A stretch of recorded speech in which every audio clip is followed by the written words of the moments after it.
ਜੇਕਰ ਪੰਜਾਬ ਸਰਕਾਰ ਕੋਈ ਇਹੋ ਜਿਹਾ ਕਾਨੂੰਨ ਬਣਾਵੇ ਜਿਹੋ ਜਿਹਾ ਪਹਿਲਾਂ ਬਾਦਲ ਸਰਕਾਰ ਨੇ ਜਾਂ ਮੌਜੂਦਾ ਸਰਕਾਰ ਨੇ ਬਣਾਇਆ, ਉਹਦੇ ਤੇ ਫੇਰ ਰੋਕ ਲੱਗ ਜਾਣੀ ਹੈ। ਤੇ ਸੰਗਤ ਦਾ ਦਬਾਅ ਇਹ ਆ ਕਿ ਬੇਅਦਬੀਆਂ ਦੇ ਮਸਲੇ ਤੇ ਕੋਈ ਕੰਮ ਕਰਕੇ ਦਿਖਾਓ, ਉਹ ਕਰਨ ਜੋਗੀ ਪੰਜਾਬ ਸਰਕਾਰ ਹੈ ਨਹੀਂ। ਸੋ ਆਪਦੇ ਆਪ ਨੂੰ ਕੁਆੜੇ ਚੋਂ ਕੱਢਣ ਲਈ ਆਹ ਰਾਹ ਕੱਢਿਆ ਕਿ ਆਪਾਂ ਸ਼੍ਰੋਮਣੀ ਕਮੇਟੀ ਵਾਲਾ ਜਿਹੜਾ ਕਾਨੂੰਨ ਬਣਿਆ ਹੋਇਆ ਉਹਦੇ ਵਿੱਚ ਅਮੈਂਡਮੈਂਟ ਕਰ ਦਿੰਨੇ।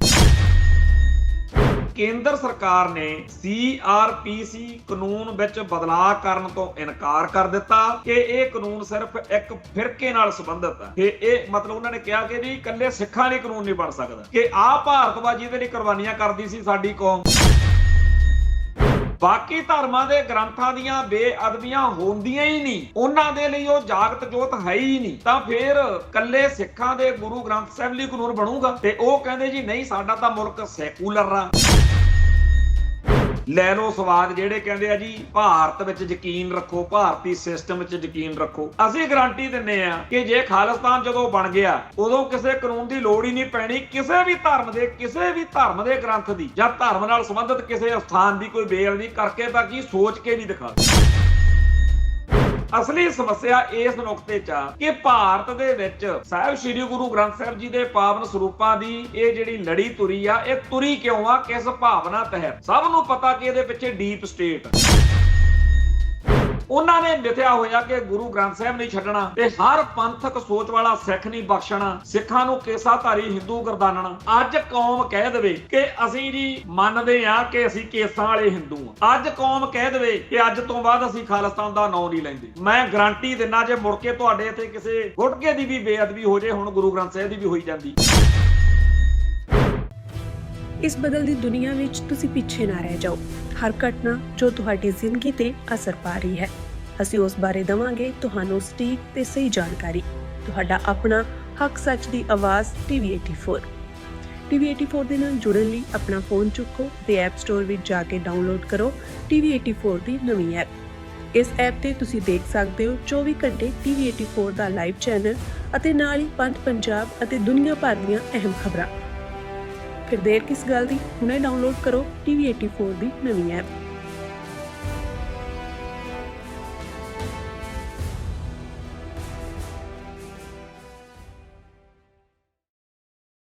TV84 ਉੱਤੇ ਪ੍ਰੋਗਰਾਮ ਖਬਰ ਦੀ ਖਬਰ ਦੇਖ ਰਹੇ ਸਾਰੇ ਦਰਸ਼ਕਾਂ ਨੂੰ ਮੈਂ ਸਰਬਜੀਤ ਸਿੰਘ ਘੁਮਾਣ ਫਤਿਹ ਅਰਜ਼ ਕਰਦਾ ਜੀ। ਵਾਹਿਗੁਰੂ ਜੀ ਕਾ ਖਾਲਸਾ, ਵਾਹਿਗੁਰੂ ਜੀ ਕੀ ਫਤਿਹ। ਵਿਸਾਖੀ ਵਾਲੇ ਦਿਨ 13 ਅਪ੍ਰੈਲ ਨੂੰ ਪੰਜਾਬ ਸਰਕਾਰ ਕੋਈ ਕਾਨੂੰਨ ਬਣਾਉਣ ਜਾ ਰਹੀ ਆ, ਜਿਹੜਾ ਸਾਹਿਬ ਸ੍ਰੀ ਗੁਰੂ ਗ੍ਰੰਥ ਸਾਹਿਬ ਜੀ ਦੀਆਂ ਬੇਅਦਬੀਆਂ ਦੇ ਮੁਤਲਕ ਪੰਜਾਬ ਦੇ ਵਿੱਚ ਮਸਲਾ ਚੱਲ ਰਿਹਾ। ਇਹਦੇ ਬਾਰੇ ਥੋੜੀ ਬਹੁਤੀ ਗੱਲ ਆਪਾਂ ਪਿਛਲੇ ਦਿਨਾਂ 'ਚ ਕੀਤੀ ਆ। ਅੱਜ ਇਸ ਮਸਲੇ ਉੱਤੇ ਜ਼ਿਆਦਾ ਗੱਲ ਕਰਨ ਦੀ ਤੁਕ ਤਾਂ ਬਣੀ ਆ ਕਿ ਇਹਦੇ ਬਾਰੇ ਹੁਣ ਬਹੁਤ ਸਾਰੀਆਂ ਧਿਰਾਂ ਧੜੇ ਆਪੋ ਆਪਣਾ ਪ੍ਰਤੀਕਿਰਿਆ ਦੇ ਰਹੇ ਨੇ, ਜਿਹਦੇ ਵਿੱਚ ਪਿਛਲੇ ਦਿਨੀ ਸੁਪਰੀਮ ਕੋਰਟ ਦੇ ਸਾਬਕਾ ਜੱਜ RS ਸੋਢੀ ਦਾ ਜਿਹੜਾ ਪੱਖ ਆ ਆਪਾਂ ਸਾਰਿਆਂ ਨੇ ਇਸੇ ਪ੍ਰੋਗਰਾਮ 'ਚ ਵਿਚਾਰਿਆ ਸੀ। ਸੋਢੀ ਸਾਹਿਬ ਦਾ ਜਿਹੜਾ ਲੇਖ ਆ ਉਹ ਪੰਜਾਬੀ ਟ੍ਰਿਬਿਊਨ, ਇੰਗਲਿਸ਼ ਟ੍ਰਿਬਿਊਨ 'ਚ ਛਪਿਆ, ਜਿਹਦੇ ਉੱਤੇ ਲੋਕਾਂ ਨੇ ਆਪੋ ਆਪਣੇ ਹਿਸਾਬ ਨਾਲ ਪ੍ਰਤੀਕਿਰਿਆ ਦੇਣੀ ਜਾਇਜ਼ ਸਮਝੀ। ਪਰ ਖਾਸ ਗੱਲ ਇਹ ਹੋਈ ਆ ਕਿ ਸ਼੍ਰੋਮਣੀ ਗੁਰਦੁਆਰਾ ਪ੍ਰਬੰਧਕ ਕਮੇਟੀ ਦੇ ਵੱਲੋਂ ਵੀ ਹੁਣ ਇਸ ਮਸਲੇ ਉੱਤੇ ਇੱਕ ਸਬ ਕਮੇਟੀ ਜਿਹੜੀ ਬਣਾਈ ਹੋਈ ਆ, ਉਹਨੇ ਪ੍ਰੈਸ ਕਾਨਫਰੰਸ ਕਰਕੇ ਪੱਖ ਰੱਖਿਆ, ਜਿਹਦੇ ਬਾਰੇ ਆਪਣੀ ਕੌਮ ਦੇ ਹਿਸਾਬ ਨਾਲ ਆਪਾਂ ਨੂੰ ਪਤਾ ਹੋਣਾ ਚਾਹੀਦਾ ਕਿ ਕੀ ਮਸਲਾ ਚੱਲ ਰਿਹਾ। ਮੈਂ ਅਖਬਾਰ ਦੀ ਖਬਰ ਹੀ ਪੜ੍ਹ ਦਿੰਦਾ। ਪੰਜਾਬ ਸਰਕਾਰ ਵੱਲੋਂ ਪੰਜਾਬ ਧਾਰਮਿਕ ਗ੍ਰੰਥਾਂ ਵਿਰੁੱਧ ਅਪਰਾਧਾਂ ਦੀ ਰੋਕਥਾਮ ਬਿੱਲ ਵਿੱਚ ਸੋਧ ਕਰਨ ਬਾਰੇ ਸ਼੍ਰੋਮਣੀ ਕਮੇਟੀ ਦੀ ਉੱਚ ਪੱਧਰੀ ਸਬ ਕਮੇਟੀ ਨੇ ਦੋਸ਼ ਲਾਇਆ ਕਿ ਪੰਜਾਬ ਸਰਕਾਰ ਕਮੇਟੀ ਵੱਲੋਂ ਮੰਗੀ ਜਾਣਕਾਰੀ ਦੇਣ 'ਚ ਅਸਮਰੱਥ ਰਹੀ ਹੈ, ਜਿਸ ਕਰਕੇ ਸ਼੍ਰੋਮਣੀ ਕਮੇਟੀ ਵੱਲੋਂ ਸੋਧ ਸੰਬੰਧੀ ਢੁਕਵੇਂ ਸੁਝਾਅ ਦੇਣ ਲਈ ਮੁਸ਼ਕਲ ਪੇਸ਼ ਆ ਰਹੀ। ਇਹ ਦੋਸ਼ ਸਬ ਕਮੇਟੀ ਵੱਲੋਂ ਅੱਜ ਚੰਡੀਗੜ੍ਹ ਸਬ ਹਾਊਸ ਵਿਖੇ ਇਕੱਤਰਤਾ ਦੌਰਾਨ ਲਗਾਏ ਗਏ ਨੇ।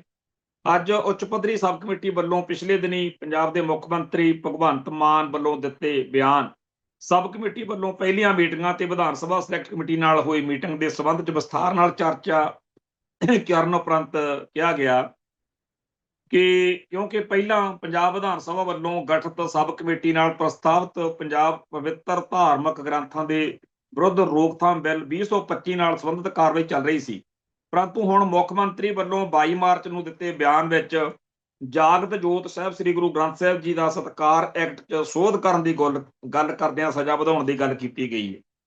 ਇਸ ਸੰਬੰਧ ਵਿੱਚ ਮੁੱਖ ਤੌਰ ਦੇ ਉੱਤੇ ਜਿਹੜੀ ਸ਼੍ਰੋਮਣੀ ਕਮੇਟੀ ਨੇ ਪ੍ਰੈਸ ਕਾਨਫਰੰਸ ਕੀਤੀ ਹੈ, ਜੇ ਸਾਦੇ ਲਫ਼ਜ਼ਾਂ 'ਚ ਆਪਾਂ ਗੱਲ ਕਰੀਏ ਤਾਂ ਉਹ ਇਹ ਹੈ ਕਿ ਹੁਣ ਤੱਕ ਤਾਂ ਇਉਂ ਲੱਗਦਾ ਸੀ ਕਿ ਜਿਹੜਾ 2025 ਦੇ ਵਿੱਚ ਪਿਛਲੇ ਸਾਲ ਪੰਜਾਬ ਸਰਕਾਰ ਨੇ ਕਾਨੂੰਨ ਬਣਾਇਆ, ਜਿਹੜਾ ਪਾਸ ਨਹੀਂ ਹੋ ਸਕਿਆ, ਜਿਹਦੇ ਉੱਤੇ ਅੱਡ-ਅੱਡ ਲੋਕਾਂ ਨੂੰ ਅੱਡ-ਅੱਡ ਇਤਰਾਜ਼ ਨੇ। ਖਾਸ ਇਤਰਾਜ਼ ਤਾਂ ਉਹਦੇ 'ਚ ਉਹੀ ਆ ਕਿ ਸਾਰੇ ਬਾਕੀ ਧਰਮਾਂ ਦੇ ਗ੍ਰੰਥਾਂ ਨੂੰ ਬਰਾਬਰ ਕਿਉਂ ਰੱਖਿਆ ਜਾ ਰਿਹਾ, ਜਿਹਦੇ ਬਾਰੇ ਇਸ ਕਮੇਟੀ ਦੇ ਜਿਹੜੀ ਕਮੇਟੀ ਬਣਾਈ ਆ ਪੰਜਾਬ ਸਰਕਾਰ ਨੇ ਵਿਧਾਇਕਾਂ ਦੀ, ਇੰਦਰਵੀਰ ਸਿੰਘ ਨਿੱਜਰ ਸਮੇਤ ਹੋਰਾਂ ਦੀ, ਉਹ ਵੀ ਸਾਰੇ ਮੰਨਦੇ ਆ ਕਿ ਗੁਰੂ ਗ੍ਰੰਥ ਸਾਹਿਬ ਨੂੰ ਬਾਕੀ ਧਰਮਾਂ ਦੇ ਗ੍ਰੰਥਾਂ ਦੇ ਬਰਾਬਰ ਨਹੀਂ ਤੋਲਿਆ ਜਾ ਸਕਦਾ। ਹੁਣ ਇਸ ਮਸਲੇ ਉੱਤੇ ਪੰਜਾਬ ਸਰਕਾਰ ਕਸੂਤੀ ਫਸ ਗਈ। ਇੱਕ ਪਾਸੇ ਤਾਂ ਸਮਾਣੇ ਵਿੱਚ ਮੋਰਚਾ ਲਾਈ ਬੈਠੀ ਸਿੱਖ ਸੰਗਤ ਦੀ ਭਾਵਨਾ ਆ ਕਿ ਬੇਅਦਬੀਆਂ ਦੇ ਖਿਲਾਫ ਸਖਤ ਸਜ਼ਾ ਵਾਲਾ ਕੋਈ ਕਾਨੂੰਨ ਆਵੇ। ਜਿਹੜਾ ਕਾਨੂੰਨ ਪਹਿਲਾਂ ਬਣਿਆ ਹੋਇਆ ਜਾਂ ਬਣਾਉਣ ਦੀ ਤਜਵੀਜ਼ ਆ, ਜਿਹੜਾ ਪੰਜਾਬ ਸਰਕਾਰ ਨੇ 2025 ਚ ਬਣਾਇਆ, ਉਹਦੇ ਉੱਤੇ ਸੰਗਤ ਨੂੰ ਇਤਰਾਜ਼ ਆ ਵੀ ਇਹਦੇ ਚ ਬਾਕੀ ਸਾਰੇ ਧਰਮਾਂ ਦੇ ਗ੍ਰੰਥ ਤੁਸੀਂ ਬਰਾਬਰ ਕਿਵੇਂ ਰੱਖ ਲਏ। ਹੁਣ ਖਹਿੜਾ ਛਡਾਉਣ ਲਈ ਪੰਜਾਬ ਸਰਕਾਰ ਨੂੰ ਕੋਈ ਰਾਹ ਚਾਹੀਦਾ ਸੀ। ਉਹ ਰਾਹ ਫਿਰ ਇਹ ਲੱਭਿਆ ਵੀ ਇੱਕ ਕਾਨੂੰਨ ਪਹਿਲਾਂ ਬਣਿਆ ਹੋਇਆ, ਮੈਂ ਸ਼ਬਦ ਵਰਤ ਰਿਹਾ ਕਾਨੂੰਨ, ਇੱਕ ਹੁੰਦੇ ਆ ਡਰਾਫਟ, ਇੱਕ ਹੁੰਦੇ ਆ ਉਹ ਕਾਨੂੰਨ, ਉਹ ਬਿੱਲ ਜਿਹੜੇ ਪਾਸ ਅਦਾਲਤ ਇੱਥੇ ਤਾਂ ਕਰਤੇ ਪੰਜਾਬ ਅਸੈਂਬਲੀ 'ਚ, ਪਰ ਗਵਰਨਰ ਨੇ ਜਾਂ ਭਾਰਤ ਦੀ ਕੇਂਦਰੀ ਜਿਹੜੀ ਸੱਤਾ ਉਹਨੇ ਰੋਕ ਲਾਤੀ, ਜਾਣੀ ਕਿ ਉਹ ਫਿਰ ਡਰਾਫਟ ਹੀ ਰਹਿ ਗਏ। ਬੇਸ਼ੱਕ ਉਹ ਪੰਜਾਬ ਅਸੈਂਬਲੀ 'ਚ ਪਾਸ ਹੋ ਗਏ, ਪਰ ਉਹ ਪੂਰੇ ਕਾਨੂੰਨ ਦਾ ਦਰਜਾ ਲੈਣ ਵਿੱਚ ਅਜੇ ਵੀ ਉਹ ਪਿੱਛੇ ਨੇ। ਸੋ ਕਾਨੂੰਨ ਜਿਹੜਾ ਪਾਸ ਹੋਇਆ ਇਕੱਲਾ ਇੱਕ ਉਹੀ ਆ ਜਿਹੜਾ ਬਾਦਲ ਸਰਕਾਰ ਮੌਕੇ, ਅਕਾਲੀ ਸਰਕਾਰ ਮੌਕੇ ਪਾਸ ਹੋਇਆ ਸੀ, ਜਿਹਦੇ ਤਹਿਤ ਸ਼੍ਰੋਮਣੀ ਕਮੇਟੀ ਨੂੰ ਅਧਿਕਾਰ ਮਿਲੇ ਸੀ ਕਿ ਕੇਵਲ ਉਹੀ ਹੁਣ ਇੱਕੋ ਇੱਕ ਵਾਹਿਦ ਸੰਸਥਾ ਹੈ ਜੋ ਸਾਹਿਬ ਸ੍ਰੀ ਗੁਰੂ ਗ੍ਰੰਥ ਸਾਹਿਬ ਜੀ ਦੇ ਪਾਵਨ ਸਰੂਪ ਜਿਹੜੇ ਆ ਉਹਨਾਂ ਨੂੰ ਛਪਵਾਏਗੀ ਤੇ ਅਗਾਂਹ ਸੰਗਤ ਨੂੰ ਮੁਹੱਈਆ ਕਰਵਾਏਗੀ। ਹੁਣ ਇਸ ਪਿਛੋਕੜ 'ਚ ਜਾਣ ਦੀ ਲੋੜ, ਅਸਲ ਵਿੱਚ ਸਾਡੇ ਇੱਥੇ ਅੰਮ੍ਰਿਤਸਰ ਦੇ ਵਿੱਚ ਬਹੁਤ ਸਾਰੀਆਂ ਹੋਰ ਸੰਸਥਾਵਾਂ ਨਿੱਜੀ ਤੌਰ ਤੇ, ਪ੍ਰਾਈਵੇਟ ਤੌਰ ਤੇ ਗੁਰੂ ਗ੍ਰੰਥ ਸਾਹਿਬ ਦੇ ਸਰੂਪ ਛਾਪਦੀਆਂ ਆ ਰਹੀਆਂ ਸੀ। ਇਹਨਾਂ ਸੰਸਥਾਵਾਂ ਦੇ ਵਿੱਚ ਕਈ ਥਾਵਾਂ ਦੇ ਉੱਤੇ ਬੇਅਦਬੀ ਦੀਆਂ ਗੜਬੜਾਂ ਸਾਹਮਣੇ ਆਉਂਦੀਆਂ ਰਹੀਆਂ। ਖਾਸ ਤੌਰ ਤੇ ਜੀਵਨ ਸਿੰਘ ਚਤਰ ਸਿੰਘ ਵਾਲਿਆਂ ਦੀ ਪ੍ਰਿੰਟਿੰਗ ਪ੍ਰੈਸ ਨਾਲ ਸੰਬੰਧਿਤ ਮਸਲਾ ਬਹੁਤ ਵਾਰ ਉੱਭਰਿਆ। ਅੰਮ੍ਰਿਤਸਰ ਇਲਾਕੇ ਦੀਆਂ ਸਤਿਕਾਰ ਕਮੇਟੀਆਂ, ਜਿਹੜੀਆਂ ਸਾਹਿਬ ਸ੍ਰੀ ਗੁਰੂ ਗ੍ਰੰਥ ਸਾਹਿਬ ਸਤਿਕਾਰ ਸਭਾਵਾਂ ਜਾਂ ਕਮੇਟੀਆਂ ਬਣੀਆਂ ਹੋਈਆਂ, ਜਾਂ ਸਿੱਖ ਸੰਗਤਾਂ ਨੇ ਆਪਦੇ ਪੱਧਰ ਦੇ ਉੱਤੇ ਕੁਝ ਜੱਥੇ ਬਣਾਏ ਹੋਏ ਨੇ, ਉਹਨਾਂ ਨੇ ਵਾਰ-ਵਾਰ ਇਸ ਗੱਲ ਦੇ ਉੱਤੇ ਜੀਵਨ ਸਿੰਘ ਚਤਰ ਸਿੰਘ ਪ੍ਰਿੰਟਿੰਗ ਪ੍ਰੈਸ ਦੇ ਉੱਤੇ ਛਾਪੇ ਮਾਰ ਕੇ ਉੱਥੋਂ ਇਹੋ ਜਿਹੀਆਂ ਘਟਨਾਵਾਂ ਸਾਹਮਣੇ ਆਈਆਂ ਜਿੱਥੇ ਬੇਅਦਬੀਆਂ ਦੀ ਘਟਨਾ ਵਾਪਰੀ। ਖਾਸ ਤੌਰ ਦੇ ਉੱਤੇ ਜਿਹੜੇ ਜਦੋਂ ਸਰੂਪ ਛਪਦੇ ਆ, ਪ੍ਰਿੰਟ ਹੁੰਦੇ ਆ, ਤਾਂ ਜਿਹੜੇ ਬਾਕੀ ਬਚੇ ਹੋਏ ਅੰਗ ਹੁੰਦੇ ਆ, ਜਿਹੜੇ ਸਰੂਪ ਦੇ ਵਿੱਚ ਨਹੀਂ ਜਾਂ ਕਿਸੇ ਕੋਈ ਕਮੀ ਪੇਸ਼ੀ ਆ, ਪ੍ਰਿੰਟਿੰਗ 'ਚ ਕੋਈ ਗੜਬੜ ਹੋ ਗਈ, ਉਹ ਬਾਕੀਆਂ ਨੂੰ ਜਦੋਂ ਰੱਦੀ ਦੇ ਤੌਰ 'ਚ ਵੇਚਦੇ ਆ ਤਾਂ ਸਾਡੇ ਸ਼ਰਧਾਲੂ ਸਿੱਖ ਕਹਿੰਦੇ ਆ ਕਿ ਤੁਸੀਂ ਤਾਂ ਜੀ ਇਹ ਬੇਅਦਬੀ ਕਰ ਰਹੇ ਹੋ, ਇਹਨਾਂ ਨੂੰ ਰੱਦੀ 'ਚ ਵੇਚ ਰਹੇ ਹੋ ਜਾਂ ਗੰਦੇ ਮੰਦੇ ਥਾਵਾਂ ਤੇ ਸੁੱਟ ਰਹੇ ਹੋ। ਇਵੇਂ ਕਈ ਹੋਰ ਤਰੀਕੇ ਦੀਆਂ ਬੇਅਦਬੀਆਂ ਕਿ ਤੁਸੀਂ ਇਹਨਾਂ ਨੂੰ ਇੰਨੇ ਜਾਲ ਜੇ ਤਰੀਕੇ ਨਾਲ ਕਿਵੇਂ ਲੋਕਾਂ ਨੂੰ ਹਵਾਲੇ ਕਰ ਦਿੰਦੇ ਹੋ ਸਰੂਪ, ਜਦੋਂ ਉਹ ਗੁਰੂ ਦਾ ਰੂਪ ਧਾਰਨ ਕਰ ਲਿਆ। ਕੁੱਲ ਮਿਲਾ ਕੇ ਪਾਵਨ ਸਰੂਪਾਂ ਦੇ ਮਸਲੇ ਵਿੱਚ ਨਿੱਜੀ ਸੰਸਥਾਵਾਂ ਦੇ ਵੱਲੋਂ ਜੋ ਗੜਬੜਾਂ ਹੋ ਰਹੀਆਂ ਸੀ, ਉਹਨਾਂ ਇਤਰਾਜ਼ਾਂ ਨੂੰ ਦੇਖਦਿਆਂ ਹੋਇਆਂ ਹੌਲੀ ਹੌਲੀ ਇਹ ਮਸਲਾ ਵੱਧਦਾ ਇੱਥੇ ਆ ਗਿਆ ਕਿ ਪੰਜਾਬ ਵਿਧਾਨ ਸਭਾ ਦੇ ਵਿੱਚ ਕਾਨੂੰਨ ਬਣਾਉਣਾ ਪੈ ਗਿਆ। ਉਸ ਕਾਨੂੰਨ ਤਹਿਤ ਸਾਰੀ ਗੱਲ ਨੂੰ ਇਉਂ ਨਿਬੇੜਿਆ ਗਿਆ ਕਿ ਇਕੱਲੀ ਸ਼੍ਰੋਮਣੀ ਕਮੇਟੀ ਹੀ ਇਹ ਪਾਵਨ ਸਰੂਪ ਛਾਪਿਆ ਕਰੂਗੀ ਤੇ ਇਹ ਸੰਗਤ ਨੂੰ ਜਦੋਂ, ਕਿਉਂਕਿ ਸਾਰੇ ਦੁਨੀਆ ਭਰ ਦੇ ਵਿੱਚ ਜਿੱਥੇ ਗੁਰਦੁਆਰਾ ਸਾਹਿਬਾਨ ਜਾਂ ਲੋਕਾਂ ਨੇ ਨਿੱਜੀ ਤੌਰ ਤੇ ਪਾਵਨ ਸਰੂਪਾਂ ਦੀ ਲੋੜ ਹੁੰਦੀ ਆ, ਉੱਥੇ ਇਹ ਸਰੂਪ ਮੁਹੱਈਆ ਕਰਾਉਣ ਦੀ ਜ਼ਿੰਮੇਵਾਰੀ ਕੇਵਲ ਗੁਰੂ ਗ੍ਰੰਥ ਸਾਹਿਬ ਦੀ ਜ਼ਿੰਮੇਵਾਰੀ ਜਿਹੜੀ ਛਪਾਉਣ ਦੀ ਤਾਂ ਮੁਹੱਈਆ ਕਰਾਉਣ ਦੀ ਸ਼੍ਰੋਮਣੀ ਕਮੇਟੀ ਕੋਲੇ ਰਹਿ ਗਈ। ਇਸ ਗੱਲ ਨੂੰ ਕਾਨੂੰਨ ਦੇ ਤਹਿਤ ਸਾਰਾ ਲੈ ਕੇ ਜਿਹੜਾ ਬਣਾਇਆ ਗਿਆ, ਇਹ ਕਿਉਂਕਿ ਪੰਜਾਬ ਸਰਕਾਰ ਦੇ ਅਧੀਨ ਆਉਂਦਾ ਸੀ, ਇਹਦੇ ਉੱਤੇ ਦਿੱਲੀ ਵਾਲੇ ਜਾਂ ਕੇਂਦਰੀ ਸੱਤਾ ਕੋਈ ਬਹੁਤਾ ਦਖਲ ਅੰਦਾਜ਼ੀ ਨਹੀਂ ਕਰ ਸਕੀ। ਇਹ ਕਾਨੂੰਨ ਕੱਲਾ ਜਿਹੜਾ ਉਹ ਬਣਿਆ ਹੋਇਆ। ਹੁਣ ਇਸ ਕਾਨੂੰਨ ਦੇ ਵਿੱਚ ਜੇ ਸੋਧ ਕਰਕੇ ਕੋਈ ਨਵੀਂ ਚੀਜ਼ ਲੈ ਕੇ ਆਉਣੀ ਆ ਤਾਂ ਸੁਭਾਵਿਕ ਤੌਰ ਤੇ ਸ਼੍ਰੋਮਣੀ ਗੁਰਦੁਆਰਾ ਪ੍ਰਬੰਧਕ ਕਮੇਟੀ ਨੂੰ ਭਰੋਸੇ 'ਚ ਲੈਣਾ ਪੈਣਾ। ਹੁਣ ਇੱਥੋਂ ਹੀ ਅੱਜ ਦਾ ਨਵਾਂ ਜਿਹੜਾ ਜੱਬਖਾਨਾ ਵਾ, ਜਿਹੜਾ ਪੁਆੜਾ ਵਾ, ਉਹ ਖੜਾ ਹੁੰਦਾ। ਹੁਣ ਜਦੋਂ ਇਹ ਪਤਾ ਲੱਗਿਆ ਸ਼੍ਰੋਮਣੀ ਕਮੇਟੀ ਨੂੰ ਕਿ 22 ਮਾਰਚ ਨੂੰ ਜਿਹੜਾ ਬਿਆਨ ਪੰਜਾਬ ਦੇ ਮੁੱਖ ਮੰਤਰੀ ਨੇ ਸੰਤਾਂ ਬਾਬਿਆਂ ਨਾਲ ਮੁਲਾਕਾਤ ਕਰਕੇ ਦਿੱਤਾ ਤੇ ਜੀ ਤੋਂ ਬਾਅਦ ਵਿੱਚ ਸਮਾਣੇ ਜਾ ਕੇ ਵੀ ਪੰਜਾਬ ਦੇ ਆਗੂਆਂ ਨੇ, ਲੀਡਰਾਂ ਨੇ, ਪੰਜਾਬ ਸਰਕਾਰ ਦੇ ਨੁਮਾਇੰਦਿਆਂ ਨੇ ਇਹ ਵਚਨ, ਇਹ ਭਰੋਸਾ ਉੱਥੇ ਜਾ ਕੇ ਦਵਾਇਆ ਕਿ ਅਸੀਂ ਕਾਨੂੰਨ ਬਣਾਉਣ ਜਾ ਰਹੇ ਹਾਂ। ਇਹ ਸਾਰੀ ਕਹਾਣੀ ਦੇ ਵਿੱਚ ਅਸਲੀ ਜਿਹੜਾ ਪੁਆਇੰਟ ਆ, ਨੁਕਤਾ ਆ, ਉਹ ਇਹ ਹੈ ਕਿ ਜਿਹੜਾ ਕਾਨੂੰਨ ਗੁਰੂ ਗ੍ਰੰਥ ਸਾਹਿਬ ਲਈ ਪਹਿਲਾਂ ਬਣਿਆ ਹੋਇਆ ਸ਼੍ਰੋਮਣੀ ਕਮੇਟੀ ਨੂੰ ਅਧਿਕਾਰ ਦਿੰਦਾ, ਜਿਹਦੇ ਵਿੱਚ ਉਹਦੇ ਵਿੱਚ ਹੀ ਸੋਧ ਕਰਕੇ ਡੰਗ ਸਾਰਿਆ ਜਾ ਰਿਹਾ। ਹੁਣ ਇਸ ਗੱਲ ਨੂੰ ਹੋਰ ਜ਼ਿਆਦਾ ਆਪਾਂ ਥੋੜਾ ਜਿਹਾ ਸਪਸ਼ਟ ਕਰ ਦਿੰਦੇ ਹਾਂ।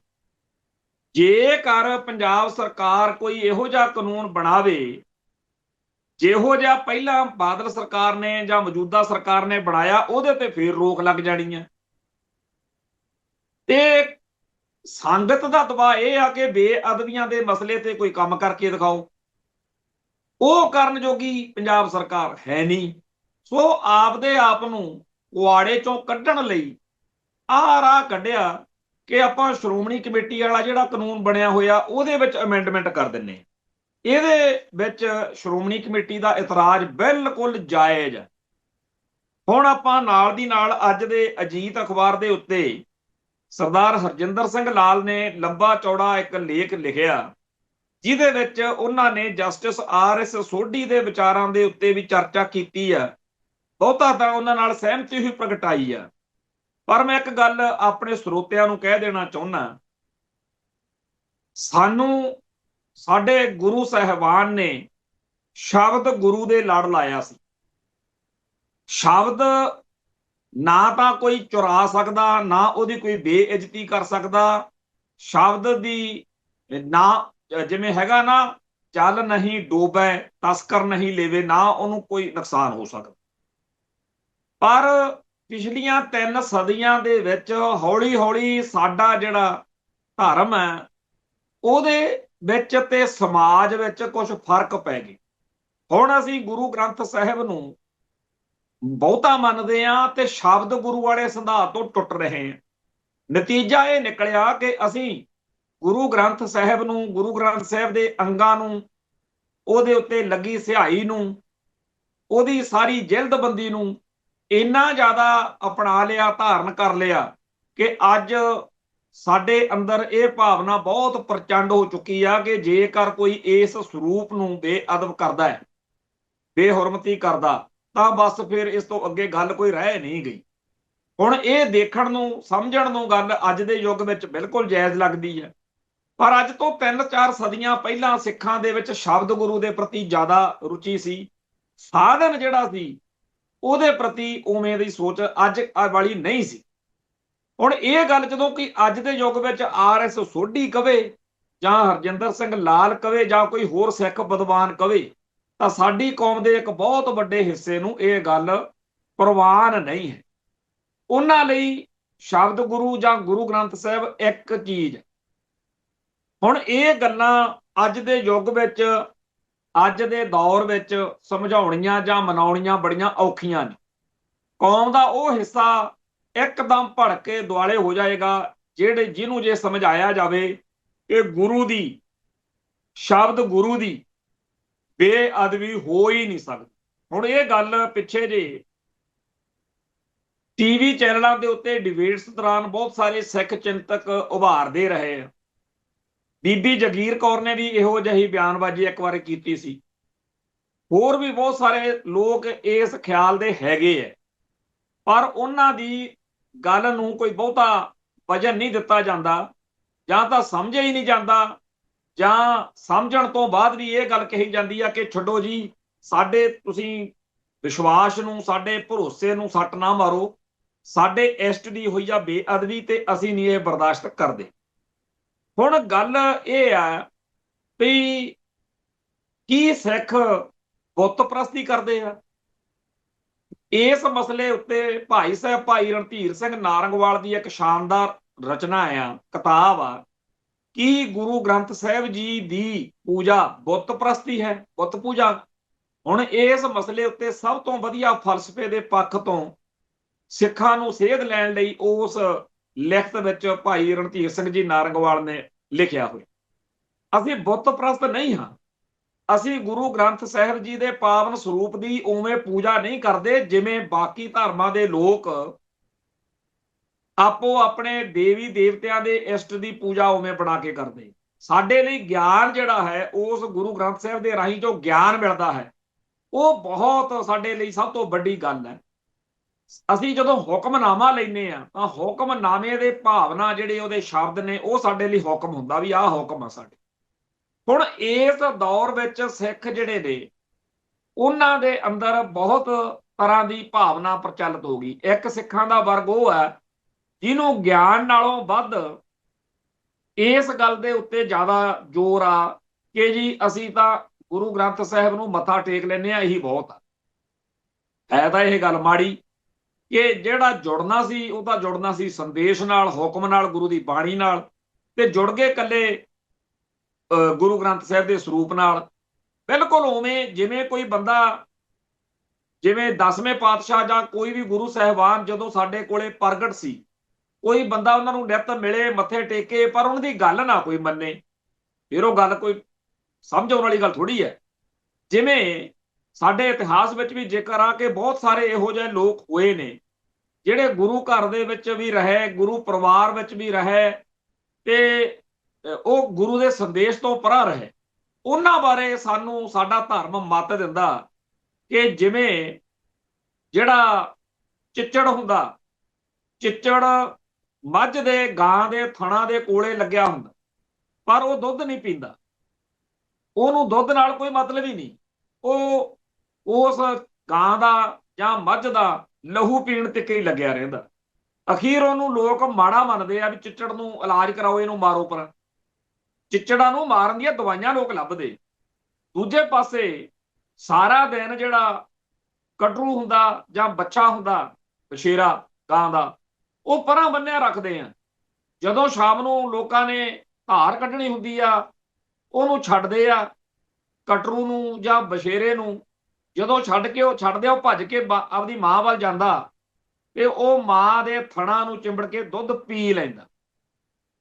ਹੁਣ ਇਹ ਜਿਹੜੀ ਉਦਾਹਰਨ ਵਾ, ਇਹ ਬੜੀ ਸਪਸ਼ਟ ਕਰਦੀ ਹੈ ਵੀ ਥਣਾ ਦੇ ਕੋਲ ਲੱਗੇ ਰਹਿਣ ਦੇ ਬਾਵਜੂਦ ਚਿੱਚੜ ਨੂੰ ਗਾਂ ਦੇ, ਮੱਝ ਦੇ ਦੁੱਧ ਦਾ ਕੋਈ ਮਤਲਬ ਨਹੀਂ। ਹਾਲਾਂਕਿ ਸਾਰਾ ਦਿਨ ਪਿੰਡੇ ਨੂੰ ਚੰਬੜਿਆ ਰਹਿੰਦਾ, ਉਹਨੂੰ ਮਾਰਨਾ ਪੈਂਦਾ ਉਹਦੀ ਆਦਤ ਕਰਕੇ। ਦੂਜੇ ਪਾਸੇ ਜਿਹੜਾ ਉਹਦਾ ਗਾਂ ਦਾ ਬੱਚਾ, ਉਹ ਸਾਰਾ ਦਿਨ ਪਰਾਂ ਕਲਾਵੇ ਲੈਂਦਾ, ਉਹ ਤਾਂ ਕਹਿੰਦਾ ਮੈਨੂੰ ਛੱਡੋ, ਮੈਂ ਤਾਂ ਦੁੱਧ ਪੀਣਾ, ਉਹਨੂੰ ਉਹਨਾਂ ਹੀ ਥਣਾ ਚੋਂ ਦੁੱਧ ਮਿਲਦਾ। ਇਵੇਂ ਹੀ ਗੁਰਮੁਖ ਤੇ ਮਨਮੁਖ ਦੀ ਗੱਲ, ਜਿਹੜਾ ਗੁਰਮੁਖ ਹੈ ਉਹ ਭੱਜ ਭੱਜ ਕੇ ਗੁਰੂ ਦੇ ਸੰਦੇਸ਼ ਨੂੰ, ਗੁਰੂ ਦੇ ਹੁਕਮ ਨੂੰ, ਗੁਰੂ ਦੀ ਭਾਵਨਾ ਨੂੰ, ਗੁਰੂ ਦੇ ਇਸ਼ਕ 'ਚ ਰਤਿਆ ਹੋਇਆ ਉਹਦੇ ਨਾਲ ਜੁੜਦਾ। ਤੇ ਜਿਹੜਾ ਮਨਮੁਖ ਆ, ਉਹ ਚਾਹੇ ਕੋਲੇ ਬੈਠਾ ਰਵੇ, ਉਹ ਆਪਦੇ ਮਨ ਦੀ ਬਿਰਤੀ ਅਨੁਸਾਰ ਚੱਲਦਾ, ਗੁਰੂ ਦੀ ਮੱਤ ਅਨੁਸਾਰ ਨਹੀਂ ਚੱਲਦਾ। ਇਸ ਹਿਸਾਬ ਨਾਲ ਹੀ ਸਾਡੇ ਅੰਦਰ ਇਹ ਭਾਵਨਾ ਹੋਣੀ ਚਾਹੀਦੀ ਆ ਕਿ ਅਸੀਂ ਗੁਰੂ ਦੇ ਸੰਦੇਸ਼ ਨੂੰ, ਗੁਰੂ ਦੇ ਹੁਕਮ ਨੂੰ ਕਿਵੇਂ ਆਤਮਸਾਤ ਕਰਨਾ, ਆਪਦੇ ਅੰਦਰ ਵਸਾਉਣਾ। ਗੁਰੂ ਗ੍ਰੰਥ ਸਾਹਿਬ ਨੂੰ ਮੱਥੇ ਟੇਕੀ ਜਾਣਨਾ ਕੁਛ ਨਹੀਂ ਬਣਨਾ। ਇਵੇਂ ਹੀ ਗੁਰੂ ਗ੍ਰੰਥ ਸਾਹਿਬ ਜੀ ਦੀ ਬਾਣੀ ਨੂੰ ਸਮਝੇ ਬਗੈਰ ਪੜ੍ਹੀ ਜਾਣਾ, ਇਹ ਵੀ ਕੋਈ ਗੱਲ ਨਹੀਂ। ਤੋਤਾ ਰਟਨ ਸੱਚੀ ਗੱਲ ਕੀ ਆ ਕਿ ਸਾਹਿਬ ਸ੍ਰੀ ਗੁਰੂ ਗ੍ਰੰਥ ਸਾਹਿਬ ਜੀ ਦੀ ਗੁਰਬਾਣੀ ਦੇ ਅਰਥ ਸਮਝਣੇ, ਉਹਨਾਂ ਅਰਥਾਂ ਨੂੰ ਆਪਣੇ ਜੀਵਨ 'ਚ ਸਾਧਣਾ, ਇਹ ਉਵੇਂ ਦੀ ਗੱਲ ਆ ਜਿਵੇਂ ਕਿਸੇ ਆਪਾਂ ਗੁਰੂ ਸਾਹਿਬ ਤੋਂ ਸੇਧ ਲੈ ਕੇ ਚੱਲੀਏ। ਹੁਣ ਇਸ ਸਾਰੀ ਗੱਲ ਦਾ ਜਿਹੜੀ ਮੈਂ ਕਰ ਰਿਹਾ, ਉਹ ਅੱਜ ਦੇ ਇਸ ਦੌਰ ਵਿੱਚ ਜਿਹੜੀ ਚਰਚਾ ਚੱਲ ਰਹੀ ਆ, ਜਿਹੜੀ ਚਰਚਾ ਨੂੰ RS ਸੋਢੀ ਜਸਟਿਸ ਸਾਹਿਬ ਨੇ, ਰਜਿੰਦਰ ਸਿੰਘ ਲਾਲ ਨੇ ਤੇ ਹੋਰ ਵਿਦਵਾਨਾਂ ਨੇ ਤੋਰਿਆ, ਉਹਦੇ ਸੰਦਰਭ ਵਿੱਚ ਤਾਂ ਗੱਲ ਅਸੀਂ ਕਰ ਰਹੇ ਹਾਂ ਕਿ ਬੇਅਦਬੀ ਸ਼ਬਦ ਨੂੰ ਲੈ ਕੇ ਇਸ ਮੌਕੇ ਬੜੀ ਭਾਰੀ ਚਰਚਾ ਚੱਲ ਰਹੀ। ਕੀ ਕਿਹਾ ਜਾ ਰਿਹਾ? ਇੱਕ ਪਾਸੇ ਸਾਡੀ ਕੌਮ ਦੇ ਵੱਡੇ ਹਿੱਸੇ ਨੂੰ ਇਹ ਆ ਕਿ ਜਦੋਂ ਕੋਈ ਬੰਦਾ ਸਾਡੇ ਪਾਵਨ ਸਰੂਪ ਨੂੰ ਕਿਸੇ ਵੀ ਤਰੀਕੇ ਨਾਲ ਬੇਹੁਰਮਤੀ ਕਰਦਾ ਉਹ ਬੇਅਦਬੀ ਆ, ਤੇ ਉਸ ਬੇਅਦਬੀ ਦੇ ਹਿਸਾਬ ਨਾਲ ਉਹਨੂੰ ਸਜ਼ਾ ਮਿਲਣੀ ਚਾਹੀਦੀ ਹੈ। ਦੂਜੇ ਪਾਸੇ ਕੁਝ ਲੋਕ ਇਹ ਕਹਿਣ ਵਾਲੇ ਆ ਗਏ ਨੇ ਕਿ ਸ਼ਬਦ ਗੁਰੂ ਦੀ ਬੇਅਦਬੀ ਬੇਇੱਜ਼ਤੀ ਹੋ ਕਿਵੇਂ ਸਕਦੀ ਹੈ। ਹੁਣ ਅਸੀਂ ਤਾਂ ਇਹ ਦੋਨੇ ਪੱਖ ਸੰਗਤ ਦੇ ਸਾਹਮਣੇ ਇਸ ਕਰਕੇ ਰੱਖ ਰਹੇ ਹਾਂ ਕਿ ਹੁਣ ਇਹ ਮਸਲਾ ਅਕਾਲ ਤਖਤ ਸਾਹਿਬ ਤੇ ਚਲੇ ਜਾਣ। ਅੱਜ ਕਈ ਸਿੱਖ ਜਥੇਬੰਦੀਆਂ ਵੱਲੋਂ ਇਹ ਮਸਲਾ ਅਕਾਲ ਤਖਤ ਤੇ ਲਿਖ ਕੇ ਦੇ ਦਿੱਤਾ ਗਿਆ। ਦਲ ਖਾਲਸਾ ਜਥੇਬੰਦੀ ਦੇ ਵੱਲੋਂ ਵੀ ਬੜਾ ਲੰਬਾ ਚੌੜਾ ਇਹ ਸਾਰਾ ਪੱਖ ਦੋਨੇ ਪੱਖਾਂ ਤੋਂ ਲਿਖ ਕੇ ਅਕਾਲ ਤਖਤ ਸਾਹਿਬ ਤੇ ਦਿੱਤਾ ਗਿਆ ਕਿ ਜੀ ਸੰਗਤ ਨੂੰ ਸੇਧ ਦੇਣ ਲਈ ਸਭ ਤੋਂ ਜਾਇਜ਼ ਤੇ ਸਭ ਤੋਂ ਯੋਗ ਮੌਕਾ ਹੁਣ ਵਾ, ਪੰਥਕ ਇਕੱਠ ਸੱਦੋ ਤੇ ਇਹ ਗੱਲ ਸਪਸ਼ਟ ਕਰੋ, ਕਿਉਂਕਿ ਸਿੱਖਾਂ ਦਾ ਇੱਕ ਵਰਗ ਕਹਿ ਰਿਹਾ ਕਿ ਸ਼ਬਦ ਗੁਰੂ ਦੀ ਬੇਅਦਬੀ ਹੋ ਹੀ ਨਹੀਂ ਸਕਦੀ। ਦੂਜੇ ਪਾਸੇ ਉਹ ਕਹਿੰਦੇ ਆ ਜਿਹੜੇ ਦੂਜੇ ਸਿੱਖ ਨੇ ਕਿ ਗੁਰੂ ਗ੍ਰੰਥ ਸਾਹਿਬ ਦੇ ਪਾਵਨ ਸਰੂਪਾਂ ਨੂੰ ਅਗਲੇ ਜੋ ਕੁਝ ਕਰ ਰਹੇ ਨੇ ਉਹ ਬੇਅਦਬੀ ਨਹੀਂ ਤਾਂ ਹੋਰ ਕੀ ਹੈ। ਖੈਰ, ਇਸ ਮਸਲੇ ਤੇ ਜਿਹੜੀ ਚਰਚਾ ਉਹ ਵੱਖਰੀ ਆ, ਪਰ ਅੱਜ ਹਰਜਿੰਦਰ ਸਿੰਘ ਲਾਲ ਨੇ ਇਹ ਲਿਖਿਆ ਕਿ ਇਹ 5ਵਾਂ ਕਾਨੂੰਨ ਹੈ 13 ਅਪ੍ਰੈਲ ਨੂੰ ਜਿਹੜਾ ਬਣਨ ਜਾ ਰਿਹਾ।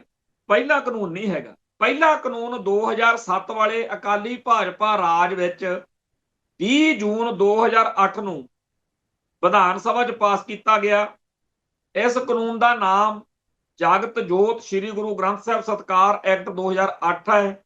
ਇਹਦੇ ਤਹਿਤ ਪਾਵਨ ਸਰੂਪਾਂ ਦੀ ਛਪਾਈ ਦੇ ਅਧਿਕਾਰ ਤੇ ਵੰਡ ਸ਼੍ਰੋਮਣੀ ਕਮੇਟੀ ਨੂੰ ਜਾਂ ਸ਼੍ਰੋਮਣੀ ਕਮੇਟੀ ਵੱਲੋਂ ਨਿਰਧਾਰਿਤ ਮਾਨਤਾ ਪ੍ਰਾਪਤ ਕਿਸੇ ਸੰਸਥਾ ਨੂੰ, ਇਹ ਕਾਨੂੰਨ 2008 ਚ ਬਣਿਆ ਸੀ।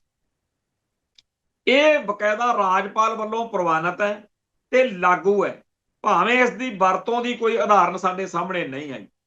ਦੂਜਾ ਕਾਨੂੰਨ ਜਿਹੜਾ ਹੈ ਬਾਈਬਲ ਅਤੇ ਬਰਗਾੜੀ ਵਰਗੀਆਂ ਘਟਨਾਵਾਂ ਤੋਂ ਬਾਅਦ ਅਕਾਲੀ ਭਾਜਪਾ ਰਾਜ ਵੇਲੇ 22 ਮਾਰਚ 2016 ਨੂੰ ਪਾਸ ਕੀਤਾ ਗਿਆ। ਰਾਜਪਾਲ ਦੇ ਦਸਤਖਤ ਹੋ ਗਏ। ਇਹਦੇ ਵਿੱਚ ਧਾਰਾ 295 ਏ ਜੋੜੀ ਗਈ, ਪਰ ਕੇਂਦਰ ਸਰਕਾਰ ਨੇ CRPC ਕਾਨੂੰਨ ਵਿੱਚ ਬਦਲਾਅ ਕਰਨ ਤੋਂ ਇਨਕਾਰ ਕਰ ਦਿੱਤਾ ਕਿ ਇਹ ਕਾਨੂੰਨ ਸਿਰਫ ਇੱਕ ਫਿਰਕੇ ਨਾਲ ਸੰਬੰਧਿਤ ਹੈ। ਇਹ ਮਤਲਬ ਉਹਨਾਂ ਨੇ ਕਿਹਾ ਕਿ ਜੀ ਇਕੱਲੇ ਸਿੱਖਾਂ ਲਈ ਕਾਨੂੰਨ ਨਹੀਂ ਬਣ ਸਕਦਾ। ਹੁਣ ਇਹੀ ਉਹ ਗੱਲ ਆ ਜਿਹਦੇ ਉੱਤੇ ਆਪਾਂ ਪਿਛਲੇ ਦਿਨਾਂ 'ਚ ਚਰਚਾ ਕਰਦੇ ਰਹੇ ਹਾਂ ਕਿ ਆਹ ਭਾਰਤ ਵਾ ਜਿਹਦੇ ਲਈ ਕੁਰਬਾਨੀਆਂ ਕਰਦੀ ਸੀ ਸਾਡੀ ਕੌਮ, ਬਾਕੀ ਧਰਮਾਂ ਦੇ ਗ੍ਰੰਥਾਂ ਦੀਆਂ ਬੇਅਦਬੀਆਂ ਹੁੰਦੀਆਂ ਹੀ ਨਹੀਂ, ਉਹਨਾਂ ਦੇ ਲਈ ਉਹ ਜਾਗਤ ਜੋਤ ਹੈ ਹੀ ਨਹੀਂ, ਤਾਂ ਫਿਰ ਕੱਲੇ ਸਿੱਖਾਂ ਦੇ ਗੁਰੂ ਗ੍ਰੰਥ ਸਾਹਿਬ ਲਈ ਕਾਨੂੰਨ ਬਣੂਗਾ। ਤੇ ਉਹ ਕਹਿੰਦੇ ਜੀ ਨਹੀਂ, ਸਾਡਾ ਤਾਂ ਮੁਲਕ ਸੈਕੂਲਰ ਆ, ਤੇ ਸੈਕੂਲਰ ਕਾਹਦਾ ਇਹ ਆਪਾਂ ਨੂੰ ਪਤਾ ਹੀ ਆ। ਤੇ ਇਹ ਗੱਲ ਕਹਿ ਕੇ ਪੰਜਾਬ ਸਰਕਾਰ ਵਿੱਚ ਪੰਜਾਬ ਅਸੈਂਬਲੀ 'ਚ ਪਾਸ ਕੀਤਾ ਕਾਨੂੰਨ ਉਹਨਾਂ ਨੇ ਰੋਕ ਲਿਆ, ਜਿਹੜਾ ਅੱਜ ਤੱਕ ਰੋਕਿਆ ਹੋਇਆ। ਉਹ ਕਹਿੰਦੇ ਜੀ ਕੱਲੇ ਸਿੱਖਾਂ ਨਾਲ ਸੰਬੰਧਿਤ ਕੋਈ ਕਾਨੂੰਨ ਨਹੀਂ ਬਣ ਸਕਦਾ। ਲੈ ਲਓ ਸਵਾਦ, ਜਿਹੜੇ ਕਹਿੰਦੇ ਆ ਜੀ ਭਾਰਤ ਵਿੱਚ ਯਕੀਨ ਰੱਖੋ, ਭਾਰਤੀ ਸਿਸਟਮ ਵਿੱਚ ਯਕੀਨ ਰੱਖੋ। ਅਸੀਂ ਗਾਰੰਟੀ ਦਿੰਦੇ ਆ ਕਿ ਜੇ ਖਾਲਿਸਤਾਨ ਜਦੋਂ ਬਣ ਗਿਆ ਉਦੋਂ ਕਿਸੇ ਕਾਨੂੰਨ ਦੀ ਲੋੜ ਹੀ ਨਹੀਂ ਪੈਣੀ। ਕਿਸੇ ਵੀ ਧਰਮ ਦੇ ਗ੍ਰੰਥ ਦੀ ਜਾਂ ਧਰਮ ਨਾਲ ਸੰਬੰਧਿਤ ਕਿਸੇ ਸਥਾਨ ਦੀ ਕੋਈ ਬੇਅਦਬੀ ਕਰਕੇ ਤਾਂ ਕੀ ਸੋਚ ਕੇ ਵੀ ਦਿਖਾਵੇ। ਅਸਲੀ ਸਮੱਸਿਆ ਇਸ ਨੁਕਤੇ 'ਚ ਆ ਕਿ ਭਾਰਤ ਦੇ ਵਿੱਚ ਸਾਹਿਬ ਸ੍ਰੀ ਗੁਰੂ ਗ੍ਰੰਥ ਸਾਹਿਬ ਜੀ ਦੇ ਪਾਵਨ ਸਰੂਪਾਂ ਦੀ ਇਹ ਜਿਹੜੀ ਲੜੀ ਤੁਰੀ ਆ, ਇਹ ਤੁਰੀ ਕਿਉਂ ਆ, ਕਿਸ ਭਾਵਨਾ ਤਹਿਤ? ਸਭ ਨੂੰ ਪਤਾ ਕਿ ਇਹਦੇ ਪਿੱਛੇ ਡੀਪ ਸਟੇਟ ਆ। ਨਹੀਂ ਤਾਂ ਆ ਜਿਹੜੇ ਕਾਨੂੰਨ ਬਣਾਏ ਜਾ ਰਹੇ ਨੇ, ਇਹਨਾਂ ਕਾਨੂੰਨਾਂ ਦੀ ਲੋੜ ਹੀ ਨਾ ਪਵੇ। ਖੈਰ, ਇਹਦੇ ਉੱਤੇ ਆਪਾਂ ਅੱਗੇ ਗੱਲ ਹੋਰ ਕਰਾਂਗੇ। ਪਰ ਜਿਹੜਾ ਹਰਜਿੰਦਰ ਸਿੰਘ ਲਾਲ ਨੇ ਕਿਹਾ ਫਿਰ ਕਾਂਗਰਸ ਸਰਕਾਰ ਵੇਲੇ ਤੀਜਾ ਕਾਨੂੰਨ ਲਿਆਂਦਾ ਗਿਆ, ਜਿਹੜਾ 28 ਅਗਸਤ 2018 ਨੂੰ ਪਾਸ ਕੀਤਾ। ਰਾਜਪਾਲ ਨੇ ਰਾਸ਼ਟਰਪਤੀ ਕੋਲ ਭੇਜਿਆ, ਜੋ IPC ਦੀ ਥਾਂ DNS ਲਾਗੂ ਹੋਣ ਤੋਂ ਬਾਅਦ ਉਹ ਵੀ ਫਿਰ ਵਾਪਸ ਹੋ ਗਿਆ। ਚੌਥਾ ਕਾਨੂੰਨ 15 ਜੁਲਾਈ 2025 ਨੂੰ Punjab prevention of offences against holy scriptures bill 2025 ਜੋ ਪੰਜਾਬ ਵਿਧਾਨ ਸਭਾ ਦੀ ਸਿਲੈਕਟ ਕਮੇਟੀ ਨੂੰ ਸੌਂਪ ਦਿੱਤਾ ਗਿਆ, ਜਿਸ ਦੀ ਰਿਪੋਰਟ ਸ਼ਾਇਦ ਕਦੇ ਨਹੀਂ ਆਉਣੀ, ਜਿਹਦੀ ਆਪਾਂ ਗੱਲ ਕਰਦੇ ਹਾਂ ਕਿ ਉਹ ਨਿਜਰ ਹੋਣੀ ਜਿਹਦੇ 'ਚ ਨੇ। ਕਿਉਂਕਿ ਜਿਵੇਂ ਸਾਨੂੰ ਜਾਣਕਾਰੀ ਮਿਲੀ ਆ ਉਸ ਅਨੁਸਾਰ 13 ਅਪ੍ਰੈਲ ਨੂੰ ਵਿਧਾਨ ਸਭਾ 'ਚ ਪਾਸ ਹੋਣ ਵਾਲਾ ਕਾਨੂੰਨ ਸੰਤ ਸਮਾਜ ਦੀ ਸਹਿਮਤੀ ਨਾਲ ਇੱਕ ਤਰ੍ਹਾਂ ਨਾਲ 5ਵਾਂ ਨਵਾਂ ਕਾਨੂੰਨ ਹੋਵੇਗਾ, ਜੋ ਅਸਲ ਵਿੱਚ ਪਹਿਲੇ ਪਾਸ ਜਾਗਤ ਜੋਤ ਸ੍ਰੀ ਗੁਰੂ ਗ੍ਰੰਥ ਸਾਹਿਬ ਸਤਕਾਰ ਐਕਟ 2008 ਵਿੱਚ ਸੋਧ ਕਰਕੇ ਨਵਾਂ ਜਿਹੜਾ ਹੈਗਾ ਕਾਨੂੰਨ ਬਣਾ ਦੇਣਗੇ, ਨਵੀਆਂ ਉਹ 'ਚ ਧਾਰਾਂ ਜੋੜ ਦੇਣਗੇ, ਜਿਹਦੇ ਵਿੱਚ ਭਾਰੀ ਜੁਰਮਾਨੇ, ਜਾਇਦਾਦ ਜ਼ਬਤ ਵਰਗੀਆਂ ਸਜ਼ਾਵਾਂ ਹੋਣਗੀਆਂ। ਗੱਲ ਇਹ ਹੈ ਕਿ ਪਹਿਲੀ ਗੱਲ ਤਾਂ ਇਹ ਆ ਕਿ ਸਿੱਖ ਕੌਮ ਜਿਹੜੀ ਆ ਉਹਨੂੰ ਟਾਰਗੇਟ ਕਰਕੇ ਗੁਰੂ ਗ੍ਰੰਥ ਸਾਹਿਬ ਜੀ ਦੇ ਪਾਵਨ ਸਰੂਪਾਂ ਦੀਆਂ ਬੇਅਦਬੀਆਂ ਦਾ ਇੱਕ ਪੂਰਾ ਏਜੰਡਾ ਚੱਲ ਰਿਹਾ। ਉਹ ਇਸ ਕਰਕੇ ਚੱਲ ਰਿਹਾ ਕਿ ਸਿੱਖਾਂ ਨੂੰ ਜਲੀਲ ਕਰਨਾ, ਸਿੱਖਾਂ ਨੂੰ ਨੀਵਾਂ ਦਿਖਾਉਣਾ, ਸਿੱਖਾਂ ਨੂੰ ਅਕਲ ਦੇਣੀ ਆ, ਤੇ ਫਿਰ ਸਿੱਖਾਂ ਦੇ ਵਿੱਚੋਂ ਆਪਣੇ ਆਪ ਹੀ ਇਹ ਮੰਗ ਉੱਠੂਗੀ ਕੁਝ ਹਿੱਸੇ ਜਿਨ੍ਹਾਂ ਨੂੰ ਅਜੇ ਖਾਲਿਸਤਾਨ ਦੀ ਜਾਂ ਪੰਥਕ ਤੌਰ ਤੇ ਚੇਤਨਾ ਨਹੀਂ ਹੈ, ਉਹ ਆਪੇ ਕਹਿਣਗੇ ਕਿ ਭਾਰਤੀ ਹਾਕਮੋ ਸਾਡਾ ਗੁਰੂ ਬਚਾਓ। ਪਿਛਲੇ ਸਮੇਂ ਦੇ ਵਿੱਚ ਅਫਗਾਨਿਸਤਾਨ ਦੇ ਵਿੱਚੋਂ ਉਤੋਂ ਪਾਵਰ ਸਰੂਪ ਜਹਾਜ਼ ਵਿੱਚ ਮੋਦੀ ਦੀ ਸਰਕਾਰ ਮੌਕੇ ਵਾਪਸ ਲਿਆਉਣੇ ਪੈ ਗਏ ਇੰਡੀਆ 'ਚ। ਇੱਥੇ ਮੋਦੀ ਦੇ ਚਮਚਿਆਂ ਨੇ ਸਿੱਖਾਂ ਨੂੰ ਜਲੀਲ ਕੀਤਾ ਕਿ ਤੁਸੀਂ ਕਹਿੰਦੇ ਰਹੇ ਹੋ ਕਿ ਜੀ ਤੁਹਾਡੀਆਂ ਹਿੰਦਵਾਣੀਆਂ ਛਡਵਾਈਆਂ, ਹੁਣ ਵੀ ਸਾਡੇ ਮੋਦੀ ਸਾਹਿਬ ਨੇ ਤੁਹਾਡਾ ਗੁਰੂ ਬਚਾਇਆ। ਇਹ ਨੀਚ ਸ਼ਬਦ ਸੋਸ਼ਲ ਮੀਡੀਆ ਦੇ ਉੱਤੇ ਦਹਿਕਦੇ ਅੰਗਾਰਿਆਂ ਵਾਂਗ ਸਿੱਖਾਂ ਨੂੰ ਜਲੀਲ ਕਰਦੇ ਰਹੇ। ਹੁਣ ਫਿਰ ਉਸੇ ਤਰੀਕੇ ਦਾ ਮਾਹੌਲ ਸਿਰਜ ਕੇ ਸਿੱਖਾਂ ਦੇ ਵਿੱਚੋਂ ਕੁਝ ਬੰਦਿਆਂ ਨੂੰ ਖੜਾ ਕਰ ਦਿੱਤਾ, ਕੁਝ ਬੰਦੇ ਜਜ਼ਬਾਤੀ ਹੋਏ ਮਗਰ ਲੱਗ ਗਏ। ਪਤਾ ਨਹੀਂ ਜਿਹੜੇ ਬੰਦੇ ਆ ਮੰਗ ਕਰ ਰਹੇ ਨੇ ਕਿ ਸਖਤ ਕਾਨੂੰਨ ਬਣਾਇਆ ਜਾਵੇ, ਇਹਨਾਂ ਚੋਂ ਕਿਹੜੇ ਕਿਹੜੇ ਕਿਹਦੇ ਨਾਲ ਜੁੜੇ ਹੋਏ ਨੇ। ਮੈਂ ਇਸ ਗੱਲ ਦੇ ਉੱਤੇ ਅੱਜ ਭਾਵੇਂ ਗਰੰਟੀ ਨਾਲ ਤਾਂ ਨਹੀਂ ਕਹਿ ਸਕਦਾ ਵੀ ਫਲਾਨਾ ਬੰਦਾ, ਪਰ ਮੈਨੂੰ ਇਸ ਗੱਲ ਦਾ ਪੂਰਾ ਪਤਾ, ਪੂਰਾ ਯਕੀਨ ਆ ਕਿ ਇਹ ਮੰਗ ਉਭਾਰਨ ਵਾਲੇ ਕਿ ਜੀ ਸਾਡੇ ਗੁਰੂ ਗ੍ਰੰਥ ਸਾਹਿਬ ਲਈ ਕਾਨੂੰਨ ਬਣਾਏ ਜਾਣ, ਇਹ ਮੰਗ ਉਭਾਰਨ ਵਾਲੇ ਭਾਰਤੀ ਸਟੇਟ ਦੇ ਦੱਲੇ ਨੇ, ਇਹ ਮੋਦੀ ਦੇ ਚਮਚੇ ਨੇ। ਇਹਨਾਂ ਸਾਰਿਆਂ ਨੂੰ ਪਤਾ ਵਾ ਕਿ ਜਦੋਂ ਅਸੀਂ ਇਸ ਇਮੋਸ਼ਨਲ ਗੱਲ ਨੂੰ ਉਠਾਵਾਂਗੇ ਮਗਰ ਸਾਡੇ ਲੋਕਾਂ ਨੇ ਲੱਗ ਹੀ ਜਾਣਾ, ਕਿਉਂਕਿ ਲੋਕਾਂ 'ਚ ਬੇਅਦਬੀਆਂ ਤੋਂ ਮਨ ਵਿੱਚ ਸੰਤਾਪ ਆ, ਦੁੱਖ ਵਾ, ਤੇ ਉਹ ਕਹਿੰਦੇ ਆ ਕਿ ਜੀ ਕੋਈ ਕਾਨੂੰਨ ਬਣਾਵੇ। ਹੁਣ ਅਖੀਰ ਦੇ ਉੱਤੇ ਗੱਲ ਇਹੀ ਕਹਿਣੀ ਆ ਜਦੋਂ ਵੋਟਾਂ ਵਾਟਾਂ ਆਉਣਗੀਆਂ ਕਿ ਦੇਖੋ ਜੀ ਮੋਦੀ ਹੁਣਾਂ ਨੇ, ਉਧਰੋਂ ਭਗਵੰਤ ਮਾਨ ਹੋਣੀ ਕਹਿੰਦੇ ਆ, ਉਧਰੋਂ ਮੋਦੀ ਹੋਣੀ, ਅਸੀਂ ਤੁਹਾਡਾ ਗੁਰੂ ਬਚਾਇਆ, ਅਸੀਂ ਕਾਨੂੰਨ ਬਣਾਇਆ। ਪਰ ਮੈਂ ਇਹ ਪੁੱਛਣਾ ਚਾਹੁੰਦਾ ਕਿ ਇਦੋਂ ਪਹਿਲਾਂ ਭਾਰਤ ਵਿੱਚ ਬਲਾਤਕਾਰਾਂ ਦੇ ਖਿਲਾਫ ਬੜੇ ਸਖਤ ਕਾਨੂੰਨ ਨੇ। ਕਿੰਨੇ ਕੁ ਬਲਾਤਕਾਰ ਰੁਕ ਗਏ? ਜਿਹਨੇ ਕਰਨਾ ਉਹ ਕਰੀ ਜਾ ਰਿਹਾ। ਮੌਤ ਦੇ, ਕਤਲ ਦੇ, ਕਾਤਲਾਂ ਨੂੰ ਫਾਂਸੀ ਦੀਆਂ ਸਜ਼ਾਵਾਂ ਦੇ ਕਾਨੂੰਨ ਨੇ। ਕਿੰਨੀਆਂ ਕੁ ਇਸ ਗੱਲ ਦੇ ਨਾਲ ਵਾਰਦਾਤਾਂ ਰੁਕ ਗਈਆਂ। ਕਾਨੂੰਨਾਂ ਨਾਲ ਕੁਝ ਨਹੀਂ ਹੋਣਾ, ਪਰ ਸਾਡੀ ਕੌਮ ਨੂੰ ਗੜੀ ਗੇੜ ਪਾਤਾ ਕਿ ਕਾਨੂੰਨ ਬਣਵਾ ਲਓ ਨਹੀਂ ਮਾਰੇ ਜਾਓਗੇ। ਹੁਣ ਆ ਜੋ ਵੀ ਗੁਰੂ ਗ੍ਰੰਥ ਸਾਹਿਬ ਦੀਆਂ ਬੇਅਦਬੀਆਂ ਫਿਰ ਰੁਕਣ ਕਿਵੇਂ? ਇਹਦੇ ਲਈ ਤਾਂ ਅੱਜ ਦੀ ਤਰੀਕ ਵਿੱਚ ਸਾਡੀ ਕੌਮ ਨੂੰ ਇਹ ਕਹਿਣਾ ਚਾਹੀਦਾ ਸੀ, ਸਾਰੇ ਸੰਸਾਰ ਭਰ ਦੇ ਵਿੱਚੋਂ ਇੱਕੋ ਆਵਾਜ਼ ਆਉਣੀ ਚਾਹੀਦੀ ਸੀ। ਹਰ ਗੁਰਦੁਆਰਾ, ਹਰ ਸਿੱਖਾਂ ਦੀ ਸਭਾ ਸੁਸਾਇਟੀ ਇੱਕੋ ਹੀ ਚਿੱਠੀ ਲਿਖੇ ਅਕਾਲ ਤਖਤ ਸਾਹਿਬ ਨੂੰ, ਤੇ ਉਹ ਸਾਰੀਆਂ ਚਿੱਠੀਆਂ ਆਪਣੀ ਕੌਮ ਦੇਵੇ ਮੋਦੀ ਸਰਕਾਰ ਨੂੰ ਕਿ ਜੀ ਭਾਰਤ ਸਰਕਾਰ ਸਾਡੇ ਇਸ਼ਟ ਦੀ ਗੁਰੂ ਗ੍ਰੰਥ ਸਾਹਿਬ ਜੀ ਦੇ ਪਾਵਨ ਸਰੂਪਾਂ ਦੀ ਬੇਅਦਬੀ ਹੋਣ ਤੋਂ ਰੋਕ ਨਹੀਂ ਸਕਦੀ। ਇਹ ਬੇਅਦਬੀਆਂ ਭਾਰਤੀ ਨਿਜ਼ਾਮ ਦੀ ਛਤਰ ਛਾਇਆ ਹੇਠ ਹੋ ਰਹੀਆਂ ਨੇ, ਤੇ ਅਸੀਂ ਇਸ ਗੱਲ ਦੀ ਪੂਰੀ ਜ਼ਿੰਮੇਵਾਰੀ ਲੈਂਦੇ ਆ ਕਿ ਭਾਰਤ ਸਰਕਾਰ ਦੋਸ਼ੀਆਂ ਦੇ ਅਤੇ ਸਿੱਖਾਂ ਦੇ ਵਿਚਾਲਿਓਂ ਨਿਕਲ ਜੇ। ਮਤਲਬ ਕਿ ਜਦੋਂ ਭਾਰਤ ਸਰਕਾਰ ਵਿਚਾਲੇ ਆਉਂਦੀ ਆ ਨਾ, ਪੰਗਾ ਉਦੋਂ ਪੈਦਾ ਹੁੰਦਾ।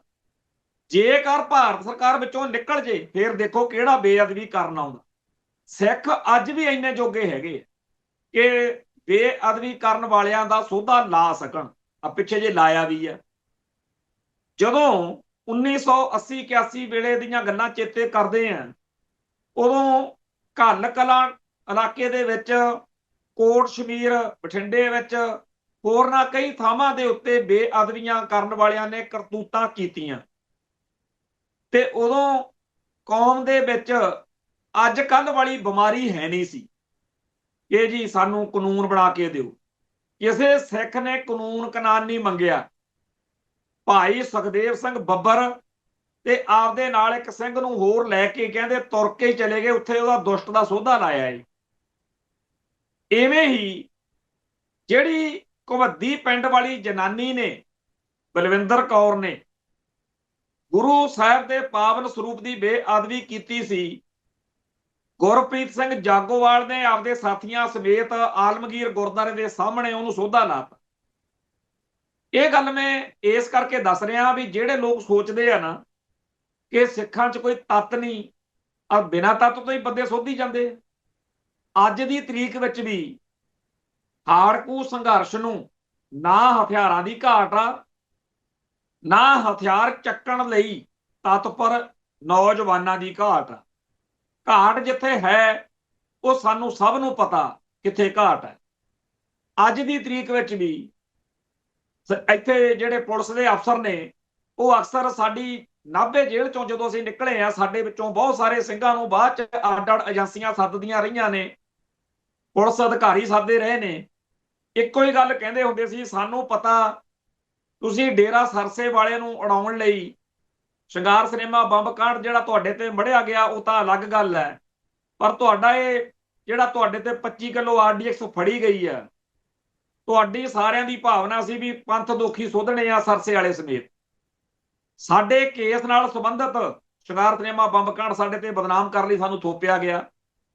ਇਹ ਗੱਲ ਬਾਰ-ਬਾਰ ਸਾਨੂੰ ਕਹੀ ਗਈ ਸਾਡੇ ਜਿਹੜੇ ਕੇਸਵਾਰ ਸੀ ਕਿ ਤੁਹਾਨੂੰ ਹੁਣ ਨੌਜਵਾਨ ਮੁੰਡੇ ਮਿਲਣਗੇ ਕਿ ਤੁਹਾਡੇ ਉੱਤੇ ਉਹਨਾਂ ਦਾ ਭਰੋਸਾ ਵਾ ਵੀ ਇਹ ਕੁਝ ਕਰ ਸਕਦੇ ਆ। ਕਿਰਪਾ ਕਰਿਓ ਪੰਜਾਬ ਦੇ ਮੁੰਡਿਆਂ ਨੂੰ ਕੋਈ ਇਹੋ ਜਿਹੀ ਗੱਲ ਨਾ ਕਿਹੋ ਕਿ ਚੱਕ ਦਿਓ ਫੱਟੇ, ਦੇਖਾਂਗੇ ਜੋ ਹੋਊਗਾ।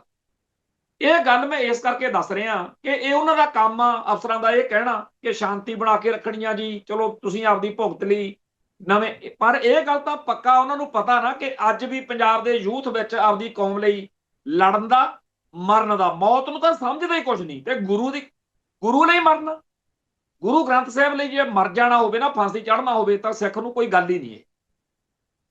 ਹੁਣ ਗੱਲ ਇਹ ਹੈ ਕਿ ਭਾਰਤ ਸਰਕਾਰ ਉਹਨਾਂ ਦੋਸ਼ੀਆਂ ਨੂੰ ਬਚਾਉਣ ਵਾਲਾ ਸਿਸਟਮ ਬਣਾ ਕੇ ਰੱਖਦੀ ਹੈ। ਜਦੋਂ ਕੋਈ ਦੁਸ਼ਟ ਬੇਅਦਬੀ ਕਰਨ ਤੋਂ ਬਾਅਦ ਕਾਬੂ ਆਇਆ ਹੁੰਦਾ, ਜਦੋਂ ਉੱਥੇ ਕੋਈ ਇਹੋ ਜਿਹਾ ਸਿੱਖ ਜਿਹਦਾ ਖਾਲਿਸਤਾਨੀ ਵਿਚਾਰਧਾਰਾ ਨਾਲ ਕੋਈ ਸੰਬੰਧ ਨਹੀਂ ਤੇ ਉਹਦੇ ਅੰਦਰ ਭਾਰਤ ਮਾਤਾ ਕੀ ਜੈ ਬਸੀ ਹੋਈ ਆ, ਜਦੋਂ ਉਹ ਕਹਿੰਦਾ ਨਾ ਉੱਚੀ ਦੇਣੇ ਉੱਥੇ ਆ ਕੇ ਉਹ ਥਾਣੇ ਫੋਨ ਕਰੋ, ਉਦੋਂ ਬੇਅਦਬੀ ਕਰਨ ਆਇਆ ਉਹ ਦੋਸ਼ੀ ਜਿਹਨੂੰ ਸਾਰੇ ਸਿੱਖ ਉੱਥੇ ਛਤਰ ਫੇਰਨ ਲੱਗੇ ਹੁੰਦੇ ਆ, ਉਹ ਫਿਰ ਹੱਸਦਾ ਦਿਲ ਚ ਵੀ ਛੇਤੀ ਕਰੋ। ਕਿਉਂ? ਜਦ ਹੀ ਥਾਣੇ ਵਾਲੇ ਆਉਂਦੇ ਆ ਉਹਨੂੰ ਜਵਾਈਆਂ ਵਾਂਗੂ ਲੈ ਕੇ ਜਾਂਦੇ ਆ ਤੇ ਕਦੇ ਨਹੀਂ ਪੁੱਛਦੇ ਵੀ ਤੂੰ ਕਿੱਥੋਂ ਆਇਆ, ਕਿਹਨੇ ਤੈਨੂੰ ਭੇਜਿਆ। ਪਿਛਲੇ ਦਿਨੀ ਇੱਥੇ ਇੱਕ ਗੋਬਿੰਦਰ ਮਹਾਜਨ ਅੰਮ੍ਰਿਤਸਰ ਦੇ ਵਿੱਚ ਅਫਸਰ ਆ, ਡੀਐਸਪੀ, ਉਹਦਾ ਬਹੁਤ ਰੌਲਾ ਗੋਲਾ ਪਿਆ। ਉਹਨੇ ਨਸ਼ਿਆਂ ਵਾਲੇ ਮਾਮਲੇ ਵਿੱਚ ਜਿੱਦ ਫੜ ਲਈ ਕਿ ਮੈਂ ਤਾਂ ਜੀ ਜਦੋਂ ਕੋਈ ਨਸ਼ੇ ਵਾਲਾ ਫੜ ਲਿਆ ਮੈਂ ਤਾਂ ਇਹ ਪੂਰਾ ਪਤਾ ਕਰੂੰ ਵੀ ਇਹ ਨਸ਼ਾ ਤੁਰਿਆ ਕਿੱਥੋਂ। ਅਖੀਰ ਉਹਨੇ ਸਾਰੀ ਰੀਲ ਧੇੜ ਕੇ ਰੱਖਤੀ। ਉਹਨੂੰ ਸਾਰੇ ਪੰਜਾਬ ਦੀ ਅਫਸਰਸ਼ਾਹੀ ਨੇ, ਮੁਲਕ ਦੀ ਡੀਪ ਸਟੇਟ ਨੇ ਇਹੋ ਜਿਹਾ ਅਲਝਾਇਆ ਵੀ ਉਹ ਤਾਂ ਉਹਨੂੰ ਅਦਾਲਤ ਨੇ ਰਾਹਤ ਦਿੱਤੀ ਹੋਈ ਆ। ਇੱਥੇ ਅੰਮ੍ਰਿਤਸਰ ਉਹਦੀਆਂ ਤੁਸੀਂ YouTube ਦੇ ਉੱਤੇ ਗੋਬਿੰਦਰ ਮਹਾਜਨ ਦੀ ਇੰਟਰਵਿਊਆਂ ਸੁਣੋ ਕਿਵੇਂ ਕਲਪਦਾ ਕਿ ਮੇਰਾ ਦੋਸ਼ ਇਹ ਆ ਕਿ ਮੈਂ ਜੀ ਕਿਤੇ ਸਾਰੀ ਗੱਲ ਲੱਭਣ ਦੇ ਚੱਕਰ 'ਚ ਪੈ ਗਏ ਤੇ ਮੈਨੂੰ ਟੰਗਤਾ। ਸ਼ਾਬਾਸ਼ ਇਹ ਨਹੀਂ ਦਿੱਤੀ ਸਿਸਟਮ ਨੇ। ਕਿਉਂ? ਕਿਉਂਕਿ ਭਾਰਤ ਦੀ ਡੀਪ ਸਟੇਟ ਦਾ ਤਾਂ ਏਜੰਡਾ ਵਾ ਕਿ ਪੰਜਾਬ ਦੇ ਕੱਲੇ-ਕੱਲੇ ਬੱਚੇ ਨੂੰ ਚਿੱਟੇ ਤੇ ਲਾਉਣਾ, ਨਸ਼ੇ ਤੇ ਲਾਉਣਾ, ਮਰਵਾਉਣਾ। ਤੇ ਗੋਬਿੰਦਰ ਮਹਾਜਨ ਤਾਂ ਉਲਟ ਪਾਸੇ ਤੁਰ ਪਿਆ ਸੀ। ਉਵੇਂ ਹੀ ਜਿਹੜੇ ਪੰਜਾਬ ਦੇ ਅਫਸਰ ਨੇ, ਚਾਹੇ ਹੋਮਗਾਰਡ ਆ ਚਾਹੇ ਡੀਜੀਪੀ ਆ, ਸਭ ਨੂੰ ਪਤਾ ਵੀ ਭਾਰਤ ਸਰਕਾਰ ਚਾਹੁੰਦੀ ਆ ਕਿ ਬੇਅਦਬੀਆਂ ਕਰਨ ਵਾਲਿਆਂ ਦੀ ਪੌਂ ਵਾਰਾ ਰਵੇ। ਇਹਨਾਂ ਨੂੰ ਫੜੋ ਜ਼ਰੂਰ, ਜੇ ਫੜ ਲਿਆ ਕੋਈ ਹਲਕਾ ਫੁਲਕਾ ਕੇਸ ਪਾ ਦੋ ਜਿਹਦੇ ਵਿੱਚ ਉਹਦੀ ਛੇਤੀ ਜ਼ਮਾਨਤ ਹੋ ਜੇ। ਇਸੇ ਕਰਕੇ ਜਿੰਨੇ ਵੀ ਪੁਲਿਸ ਅਧਿਕਾਰੀ ਨੇ ਇਹ ਸਾਰੇ ਲਿਖਦੇ ਆ ਵੀ ਦਿਮਾਗੀ ਤੌਰ ਤੇ ਪਰੇਸ਼ਾਨ ਸੀਗਾ। ਕਿਉਂ ਲਿਖਦੇ ਆ? ਕਿਉਂਕਿ ਉਹਨਾਂ ਨੇ ਨੌਕਰੀ ਕਰਨੀ ਆ ਤੇ ਨੌਕਰੀ ਵਾਲੇ ਜੇਕਰ ਉਹ ਲਿਖਣ ਆਪਦੇ ਕਾਗਜ਼ਾਂ 'ਚ ਵੀ ਇਹ ਤਾਂ ਬਿਲਕੁਲ ਠੀਕ ਸੀ, ਉਹਨੂੰ ਸਜ਼ਾ ਕਰਾਉਣੀ ਆ, ਜੇ ਕਿਸੇ ਪੁਲਿਸ ਅਧਿਕਾਰੀ ਨੂੰ ਇਹ ਲੱਗੇ ਕਿ ਬੇਅਦਬੀ ਦੇ ਦੋਸ਼ੀ ਨੂੰ ਸਜ਼ਾ ਕਰਾਉਣ 'ਚ ਮੇਰੇ ਨੰਬਰ ਬਣਨਗੇ, ਫਿਰ ਉਹ ਉਧਰ ਨੂੰ ਤੁਰੇ। ਇੱਥੇ ਤਾਂ ਉਹਨੂੰ ਇਹ ਪਤਾ ਕਿ ਜੇ ਮੈਂ ਇਹਨੂੰ ਬਚਾ ਜਾਵਾਂ ਕਾਨੂੰਨੀ ਪ੍ਰਕਿਰਿਆ ਵਿੱਚ ਦੀ, ਜੇ ਮੈਂ ਇਹਦੀ ਛੇਤੀ ਜ਼ਮਾਨਤ ਕਰਾਉਣ ਵਾਲਾ ਕਾਨੂੰਨ ਉਹ ਬਣਾਵਾਂ, ਪਰਚਾ ਮੁਕੱਦਮਾ, ਤੇ ਉਸ ਤੋਂ ਬਾਅਦ ਇਹ ਬਰੀ ਹੋ ਜੇ, ਫੇਰ ਮੇਰੇ ਨੰਬਰ ਬਣਨੇ। ਸੋ ਭਾਰਤੀ ਨਿਜ਼ਾਮ ਦੇ ਤਹਿਤ ਹਰ ਪੁਲਿਸੀਏ ਨੂੰ ਪਤਾ ਕਿ ਜੇਕਰ ਕਿਸੇ ਬੇਅਦਬੀ ਕਰਨ ਵਾਲੇ ਨੂੰ, ਜਿਵੇਂ ਕੁੱਤਾ ਕਪਾਹਜ ਦੀ ਲੰਘਾਈ ਦਾ, ਜੇਕਰ ਉਹਨੂੰ ਪਰਚਾ ਦਰਜ ਕਰਕੇ ਉਹਨੂੰ ਮੈਂ ਬਰੀ ਕਰਾਵਾਂ ਤਾਂ ਮੇਰੀ ਨੌਕਰੀ ਗਰੰਟੀ ਵਾਲੀ ਵਧੀਆ ਬਣਨੀ। ਪਰ ਜੇ ਕਿਤੇ ਮੈਂ ਦੂਜੇ ਪਾਸੇ ਨੂੰ ਤੁਰ ਪਿਆ ਫਿਰ ਭੁਪਿੰਦਰ ਮਹਾਜਨ ਵਾਲੀ ਹੋਣੀ ਹੈ। ਇਸ ਕਰਕੇ ਕਦੇ ਵੀ ਕੋਈ ਪੰਜਾਬ ਦਾ ਪੁਲਿਸੀਆ ਇਹ ਹਿੰਮਤ ਨਹੀਂ ਕਰਦਾ ਕਿ ਬੇਅਦਬੀ ਕਰਨ ਵਾਲੇ ਦੀ ਪੂਰੀ ਛਾਣਬੀਣ ਕਰੇ ਕਿ ਕਿੱਥੋਂ ਗੱਲ ਤੁਰੀ ਸੀ, ਕਿਹਨੇ ਇਹਨੂੰ ਤੋਰਿਆ। ਹੁਣ ਅਸਲੀ ਤਾਂ ਫਿਰ ਕਹਾਣੀ ਡੀਪ ਸਟੇਟ ਦੀ ਆ ਕਿ ਬੇਅਦਬੀਆਂ ਕਰਾਉਣੀਆਂ ਨੇ ਉਹਨਾਂ ਨੇ, ਤੁਹਾਡੇ ਇਸ਼ਟ ਨੂੰ ਨਿਸ਼ਾਨਾ ਬਣਾਉਣਾ, ਤੁਹਾਨੂੰ ਮੱਤ ਦੇਣੀ ਆ ਕਿ ਤੁਸੀਂ ਖਾਲਿਸਤਾਨ ਮੰਗਦੇ ਸੀ ਨਾ, ਤੁਸੀਂ ਇੱਥੇ ਆਪਦਾ ਗੁਰੂ ਗ੍ਰੰਥ ਸਾਹਿਬ ਬਚਾ ਕੇ ਦੇਖ ਲਿਓ। ਉਹਨਾਂ ਨੇ ਮਿਥਿਆ ਹੋਇਆ ਕਿ ਗੁਰੂ ਗ੍ਰੰਥ ਸਾਹਿਬ ਨਹੀਂ ਛੱਡਣਾ ਤੇ ਹਰ ਪੰਥਕ ਸੋਚ ਵਾਲਾ ਸਿੱਖ ਨਹੀਂ ਬਖਸ਼ਣਾ, ਸਿੱਖਾਂ ਨੂੰ ਕੇਸਾਧਾਰੀ ਹਿੰਦੂ ਗਰਦਾਨਣਾ। ਅੱਜ ਕੌਮ ਕਹਿ ਦੇਵੇ ਕਿ ਅਸੀਂ ਜੀ ਮੰਨਦੇ ਆ ਕਿ ਅਸੀਂ ਕੇਸਾਂ ਵਾਲੇ ਹਿੰਦੂ ਆ, ਅੱਜ ਕੌਮ ਕਹਿ ਦੇਵੇ ਕਿ ਅੱਜ ਤੋਂ ਬਾਅਦ ਅਸੀਂ ਖਾਲਿਸਤਾਨ ਦਾ ਨਾਂ ਨਹੀਂ ਲੈਂਦੇ, ਮੈਂ ਗਰੰਟੀ ਦਿੰਦਾ ਜੇ ਮੁੜ ਕੇ ਤੁਹਾਡੇ ਇੱਥੇ ਕਿਸੇ ਗੁਟਕੇ ਦੀ ਵੀ ਬੇਅਦਬੀ ਹੋ ਜੇ, ਹੁਣ ਗੁਰੂ ਗ੍ਰੰਥ ਸਾਹਿਬ ਦੀ ਵੀ ਹੋਈ ਜਾਂਦੀ, ਜਿੰਨਾ ਟਾਈਮ ਸਿੱਖ ਦੋ ਨੁਕਤੇ ਰੱਖਣਗੇ, ਇੱਕ ਤਾਂ ਇਹ ਕਿ ਗੁਰੂ ਗ੍ਰੰਥ ਸਾਹਿਬ ਸਾਡਾ ਗੁਰੂ ਆ ਤੇ ਅਸੀਂ ਹਿੰਦੂ ਨਹੀਂ, ਅਸੀਂ ਹਿੰਦੂਆਂ ਤੋਂ ਆਜ਼ਾਦ ਵੱਖਰੀ ਵਿਲੱਖਣ ਆਜ਼ਾਦ ਕੌਮ ਆ। ਦੂਜਾ ਇਹ ਕਿ ਸਿੱਖੀ ਅਤੇ ਸਿੱਖ ਤਾਂ ਬਚਣਗੇ ਜੇ ਖਾਲਿਸਤਾਨ ਬਣੂ। ਇਹ ਦੋ ਨੁਕਤੇ ਜਿੰਨਾ ਟਾਈਮ ਰਹਿਣਗੇ ਉਹਨਾਂ ਟਾਈਮ ਤੁਹਾਡੇ ਸਿੱਖਾਂ ਦੇ ਉੱਤੇ ਕਤਲ ਵੀ ਹੋਣਗੇ, ਝੂਠੇ ਮੁਕੱਦਮੇ ਵੀ ਬਣਨਗੇ, ਲਾਵਾਰਸ ਲਾਸ਼ਾਂ ਵੀ ਹੋਣਗੀਆਂ, ਗੁਰੂ ਗ੍ਰੰਥ ਸਾਹਿਬ ਦੀਆਂ ਬੇਅਦਬੀਆਂ ਵੀ ਹੋਣਗੀਆਂ, ਧਰਮ ਸਥਾਨਾਂ ਤੇ ਹਮਲੇ ਵੀ ਹੋਣ। ਆ ਜੀ ਗੱਲ। ਹੁਣ ਇਸ ਗੱਲ ਦੇ ਤਹਿਤ ਸਾਨੂੰ ਉਲਝਾਉਣ ਲਈ ਉਹਨਾਂ ਕੋਲੇ ਬੜੇ ਜਮੂਰੇ ਨੇ। ਹੁਣ ਪਤਾ ਨਹੀਂ ਸਮਾਣੇ ਵਾਲੇ ਮੋਰਚੇ ਦੇ ਵਿੱਚ ਕਿਹਨੇ ਉਂਗਲ ਦਿੱਤੀ ਹੋਣੀ ਆ ਵੀ ਆਹ ਲਾ ਲਓ ਮੋਰਚਾ ਜੇ ਲੱਗਣਾ ਸੀ ਤਾਂ ਲੱਗਣਾ ਇਹ ਸੀ ਕਿ ਪਹਿਲਾਂ ਬਾਦਲ ਕਿਆ ਨੇ ਬਰਗਾੜੀ ਬਹਿਬਲ ਕਰਵਾਇਆ, ਉਹਨਾਂ ਨੇ ਕੋਈ ਇਨਸਾਫ ਨਹੀਂ ਦਿੱਤਾ। ਦੱਸੋ ਉਹ ਪ੍ਰਦੀਪ ਕਲੇਰ ਨੂੰ ਆ ਮੌਜੂਦਾ ਸਰਕਾਰ ਮੌਕੇ ਵਾਅਦਾ ਮਾਫ ਬਣ ਕੇ ਉਹ ਪੇਸ਼ ਹੋਇਆ ਤੇ ਉਹਨੇ ਦੱਸਿਆ ਵੀ ਕਿਵੇਂ ਉੱਥੇ ਉਹ ਜਿਹੜੀ ਉਹਦੀ ਸਹੇਲੀ ਸੀਗੀ ਸਰਸੇ ਵਾਲੇ ਦੀ, ਉਹਨੇ ਕੀ ਕਿਹਾ ਤੇ ਸਰਸੇ ਵਾਲੇ ਨੇ ਕਿਵੇਂ ਕਿਹਾ ਤੇ ਕਿਹੜੇ ਕਿਹੜੇ ਬੰਦੇ ਨੇ ਕਿੰਨੇ ਪੈਸੇ ਚੱਕੇ ਤੇ ਕਿਵੇਂ ਅਸੀਂ ਬੇਅਦਬੀਆਂ ਕੀਤੀਆਂ, ਸਾਰਾ ਇਕਵਾਲੇ ਜੁਰਮ ਉਹਨੇ ਕੀਤਾ। ਕਦੇ ਸੁਣਿਆ ਆਪਾਂ ਕਿ ਮੌਜੂਦਾ ਸਰਕਾਰ ਨੇ ਉਹਨਾਂ ਦੀ ਕਦੇ ਲੈ ਕੇ ਰਿਮਾਂਡ ਜਾਂ ਡੇਰਾ ਸਰਸੇ ਨੂੰ ਜੇਲ੍ਹ ਚੋਂ ਰਿਮਾਂਡ ਤੇ ਲਿਆਂਦਾ ਹੋਵੇ? ਡੇਰਾ ਸਰਸੇ ਦੇ ਉਹ ਬੰਦੇ ਜਿਨ੍ਹਾਂ ਨੇ ਬਰਗਾੜੀ ਕੀਤਾ, ਡੇਰਾ ਸਰਸੇ ਦੇ ਉਹ ਬੰਦੇ ਜਿਨ੍ਹਾਂ ਨੇ ਸਲਾਵਤਪੁਰਾ ਕਰਵਾਇਆ ਕੀਤਾ, ਜਿਹੜੇ ਪੁਲਿਸੀਆਂ ਨੇ ਬਹਿਬਲ ਗੋਲੀ ਕਾਂਡ ਕੀਤਾ, ਇਹ ਸਾਰੇ ਮਸਲੇ ਉੱਤੇ ਬਾਦਲ ਸਰਕਾਰ ਮੌਕੇ ਤਾਂ ਉਹਨਾਂ ਦੇ ਤਾਂ ਉਹ ਜਵਾਈ ਭਾਈ ਸੀਗੇ, ਉਹਨਾਂ ਨੇ ਤਾਂ ਨਹੀਂ ਕੁਝ ਕਰਨਾ ਸੀ। ਫਿਰ ਆ ਜਿਹੜੀ ਵਿਚਾਲੇ ਬਣੀ ਕੈਪਟਨ ਅਮਰਿੰਦਰ ਸਿੰਘ ਵਾਲੀ ਸਰਕਾਰ, ਚੰਨੀ ਵਾਲੀ ਸਰਕਾਰ, ਉਹਨੇ ਜੋ ਕੁਛ ਕੀਤਾ ਉਹ ਆਪਣੇ ਸਾਹਮਣੇ ਆ। ਫਿਰ ਆ ਲਿਆਂਦੀ ਸੀ, ਇਹਨਾਂ ਉੱਤੇ ਸਾਰਿਆਂ ਨੂੰ ਯਕੀਨ ਸੀ। ਅਸੀਂ ਉਦੋਂ ਬੜਾ ਪਿੱਟੇ, ਪਹਿਲੀ ਤਾਂ ਗੱਲ ਅਸੀਂ ਇਹ ਕਹਿੰਦੇ ਸੀ ਵੀ ਇਹਨਾਂ ਤੋਂ ਆਸ ਨਹੀਂ, ਫਿਰ ਅਸੀਂ ਕਹਿੰਦੇ ਸੀ ਕਿਸੇ ਤੋਂ ਵੀ ਆਸ ਨਹੀਂ। ਇਹ ਏਜੰਡਾ ਭਾਰਤ ਸਰਕਾਰ ਦਾ, ਇਹ ਡੀਪ ਸਟੇਟ ਦਾ ਏਜੰਡਾ ਵਾ ਕਿ ਸਿੱਖਾਂ ਨੂੰ ਗੁਰੂ ਗ੍ਰੰਥ ਸਾਹਿਬ ਦੀਆਂ ਬੇਅਦਬੀਆਂ ਕਰਕੇ ਕਪਾਉਣਾ, ਸਤਾਉਣਾ ਤੇ ਜਲੀਲ ਕਰਨਾ। ਕਿਹੜੀ ਤੁਹਾਡੀ ਪੰਜਾਬ ਦੀ ਸਰਕਾਰ ਇਹ ਪੰਗਾ ਲੈ ਲੂ? ਹੈਗੀ ਜੁਰਤ ਇਹਨਾਂ 'ਚ ਭਗਵੰਤ ਮਾਨ ਵਰਗਿਆਂ 'ਚ? ਸੋ ਕੁੱਲ ਮਿਲਾ ਕੇ ਇਹ ਬੇਅਦਬੀਆਂ ਦੇ ਦੋਸ਼ੀਆਂ ਨੂੰ ਸਜ਼ਾਵਾਂ ਕਰਾਉਣ ਦਾ ਨਾਂ ਲੈ ਕੇ ਸਰਕਾਰਾਂ ਬਣਾਈਆਂ ਤੇ ਫਿਰ ਹੋਇਆ ਕੀ ਹੈ? ਦੇਖਿਆ ਕਦੇ ਕਿਸੇ ਨੇ ਵੀ ਜਿਨ੍ਹਾਂ ਨੇ ਹੁਣ ਤੱਕ ਪੰਜਾਬ ਦੇ ਵਿੱਚ ਬੇਅਦਬੀਆਂ ਕੀਤੀਆਂ, ਹੁਣ ਉਹਨਾਂ ਚੋਂ ਕਿਸੇ ਦੇ ਮਸਲੇ ਉੱਤੇ ਕਾਨੂੰਨ ਬਣਾਉਣ ਦੀ ਗੱਲ ਜਾਂ ਕਦੇ ਉਹਨਾਂ ਦੇ ਮਸਲੇ ਉੱਤੇ ਉਹਨਾਂ ਨੂੰ ਰਿਮਾਂਡ ਦੇ ਉੱਤੇ ਲੈ ਕੇ ਸਾਰਾ ਮਾਮਲਾ ਸਮਝਣ ਦੀ ਗੱਲ, ਜੇ ਕਿਤੇ ਅੱਜ ਤੋਂ 20 ਸਾਲ ਬਾਅਦ ਕੋਈ ਰਿਟਾਇਰ ਹੋਇਆ ਅਫਸਰ ਕਿਤਾਬ ਲਿਖੇ, ਫਿਰ ਆ ਧੁਰੰਦਰ ਵਰਗੀ ਕੋਈ ਫਿਲਮ ਬਣੇ, ਉਹਦੇ 'ਚ ਲਿਖਿਆ ਹੋਇਆ ਮਿਲੂਗਾ ਕਿ ਮੈਂ ਇੰਚਾਰਜ ਸੀਗਾ ਜੀ, ਕੇਂਦਰ ਸਰਕਾਰ ਵੱਲੋਂ ਇੰਟੈਲੀਜੈਂਸ ਬਿਊਰੋ ਵੱਲੋਂ, ਰਾ ਵੱਲੋਂ, ਜਾਂ ਇੱਕ ਵਾਰੀ ਚਰਚਾ ਚੱਲੀ ਸੀਗੀ ਸੂਰਿਆ ਮੈਗਜ਼ੀਨ ਦੇ ਵਿੱਚ ਥਰਡ ਏਜੰਸੀ ਦੀ, ਥਰਡ ਏਜੰਸੀ ਕੋਈ ਇਹੋ ਜੀ ਏਜੰਸੀ ਦਿੱਲੀ ਨੇ ਬਣਾਈ ਆ ਜੀ, ਤੇ ਉਹਦਾ ਮੈਂ ਜੀ ਅੱਡਾ ਮੁਖਤਿਆਰ ਸੀਗਾ ਤੇ ਮੈਨੂੰ ਹੁਕਮ ਦਿੱਤਾ ਸੀ, ਮੈਂ ਆਹ ਬੰਦੇ ਭਰਤੀ ਕੀਤੇ, ਇਹਨਾਂ ਬੰਦਿਆਂ ਨੇ ਪੰਜਾਬ ਦੇ ਵਿੱਚੋਂ ਏਦਾਂ ਬੇਅਦਬੀਆਂ ਕਰਾਈਆਂ, ਫਲਾਨੀ ਤਰੀਕ ਨੂੰ ਫਲਾਨੀ ਬੇਅਦਬੀ ਇਹਨੇ ਕਰਵਾਈ ਫਲਾਨੀ ਨੂੰ। ਹੋ ਸਕਦਾ ਅੱਜ ਤੋਂ 20-30 ਸਾਲ ਬਾਅਦ ਕੋਈ ਰਿਟਾਇਰ ਹੋਇਆ ਅਫਸਰ ਇਹੋ ਜਿਹੀ ਕਿਤਾਬ ਲਿਖੇ ਤੇ ਉਦਣ ਆ ਜਿਹੜੇ ਅੱਜ ਮੰਗਾਂ ਕਰਦੇ ਫਿਰਦੇ ਆ ਵੀ ਜੀ ਮੌਜੂਦਾ ਸਰਕਾਰ ਜਿਹੜੀ ਆ ਉਹ ਕਾਨੂੰਨ ਬਣਾਵੇ, ਇਹਨਾਂ ਦੇ ਪੁੱਤ ਪੋਤਰੇ ਫਿਰ ਸ਼ਰਮ ਨਾਲ ਮਰ ਜਾਣਗੇ ਕਿ ਅਸੀਂ ਉਸੇ ਸਰਕਾਰ ਕੋਲੋਂ ਇਨਸਾਫ ਦੀਆਂ ਆਸਾਂ ਕਰਦੇ ਰਹੇ। ਮੈਂ ਗਰੰਟੀ ਨਾਲ ਇਹ ਗੱਲ ਕਹਿਣਾ ਕਿ ਇਹ ਜਿਹੜੀਆਂ ਬੇਅਦਬੀਆਂ ਨੇ, ਇਹ ਕੋਈ ਜੋਗਿੰਦਰ ਸਿੰਘ, ਕੋਈ ਛੱਜੂ ਰਾਮ, ਕੋਈ ਨੀਲਾ ਰਾਮ ਕੁਛ ਨਹੀਂ ਕਰ ਰਹੇ। ਇਹ ਤਾਂ ਕਹਾੜੇ ਦੇ ਦਸਤੇ ਨੇ, ਇਹ ਤਾਂ ਮੋਹਰੇ ਨੇ। ਅਸਲ ਵਿੱਚ ਇਹਨਾਂ ਨੂੰ ਦਿੱਲੀ ਤੋਂ ਕੋਈ ਏਜੰਸੀ ਜਿਹੜੀ ਆ, ਕੋਈ ਉਹਦਾ ਸੁਪਰ ਕੌਪ ਕੋਈ ਅਧਿਕਾਰੀ ਹੋਣਾ, ਹੋ ਸਕਦਾ ਕੋਈ ਸਿੱਖਾਂ ਦੇ ਵਿੱਚੋਂ ਹੋਵੇ। ਸਾਡੇ ਪੰਜਾਬ ਦੇ ਵਿੱਚ ਇਹੋ ਜਿਹੇ ਬਥੇਰੇ ਦੱਲੇ ਤੁਰੇ ਫਿਰਦੇ।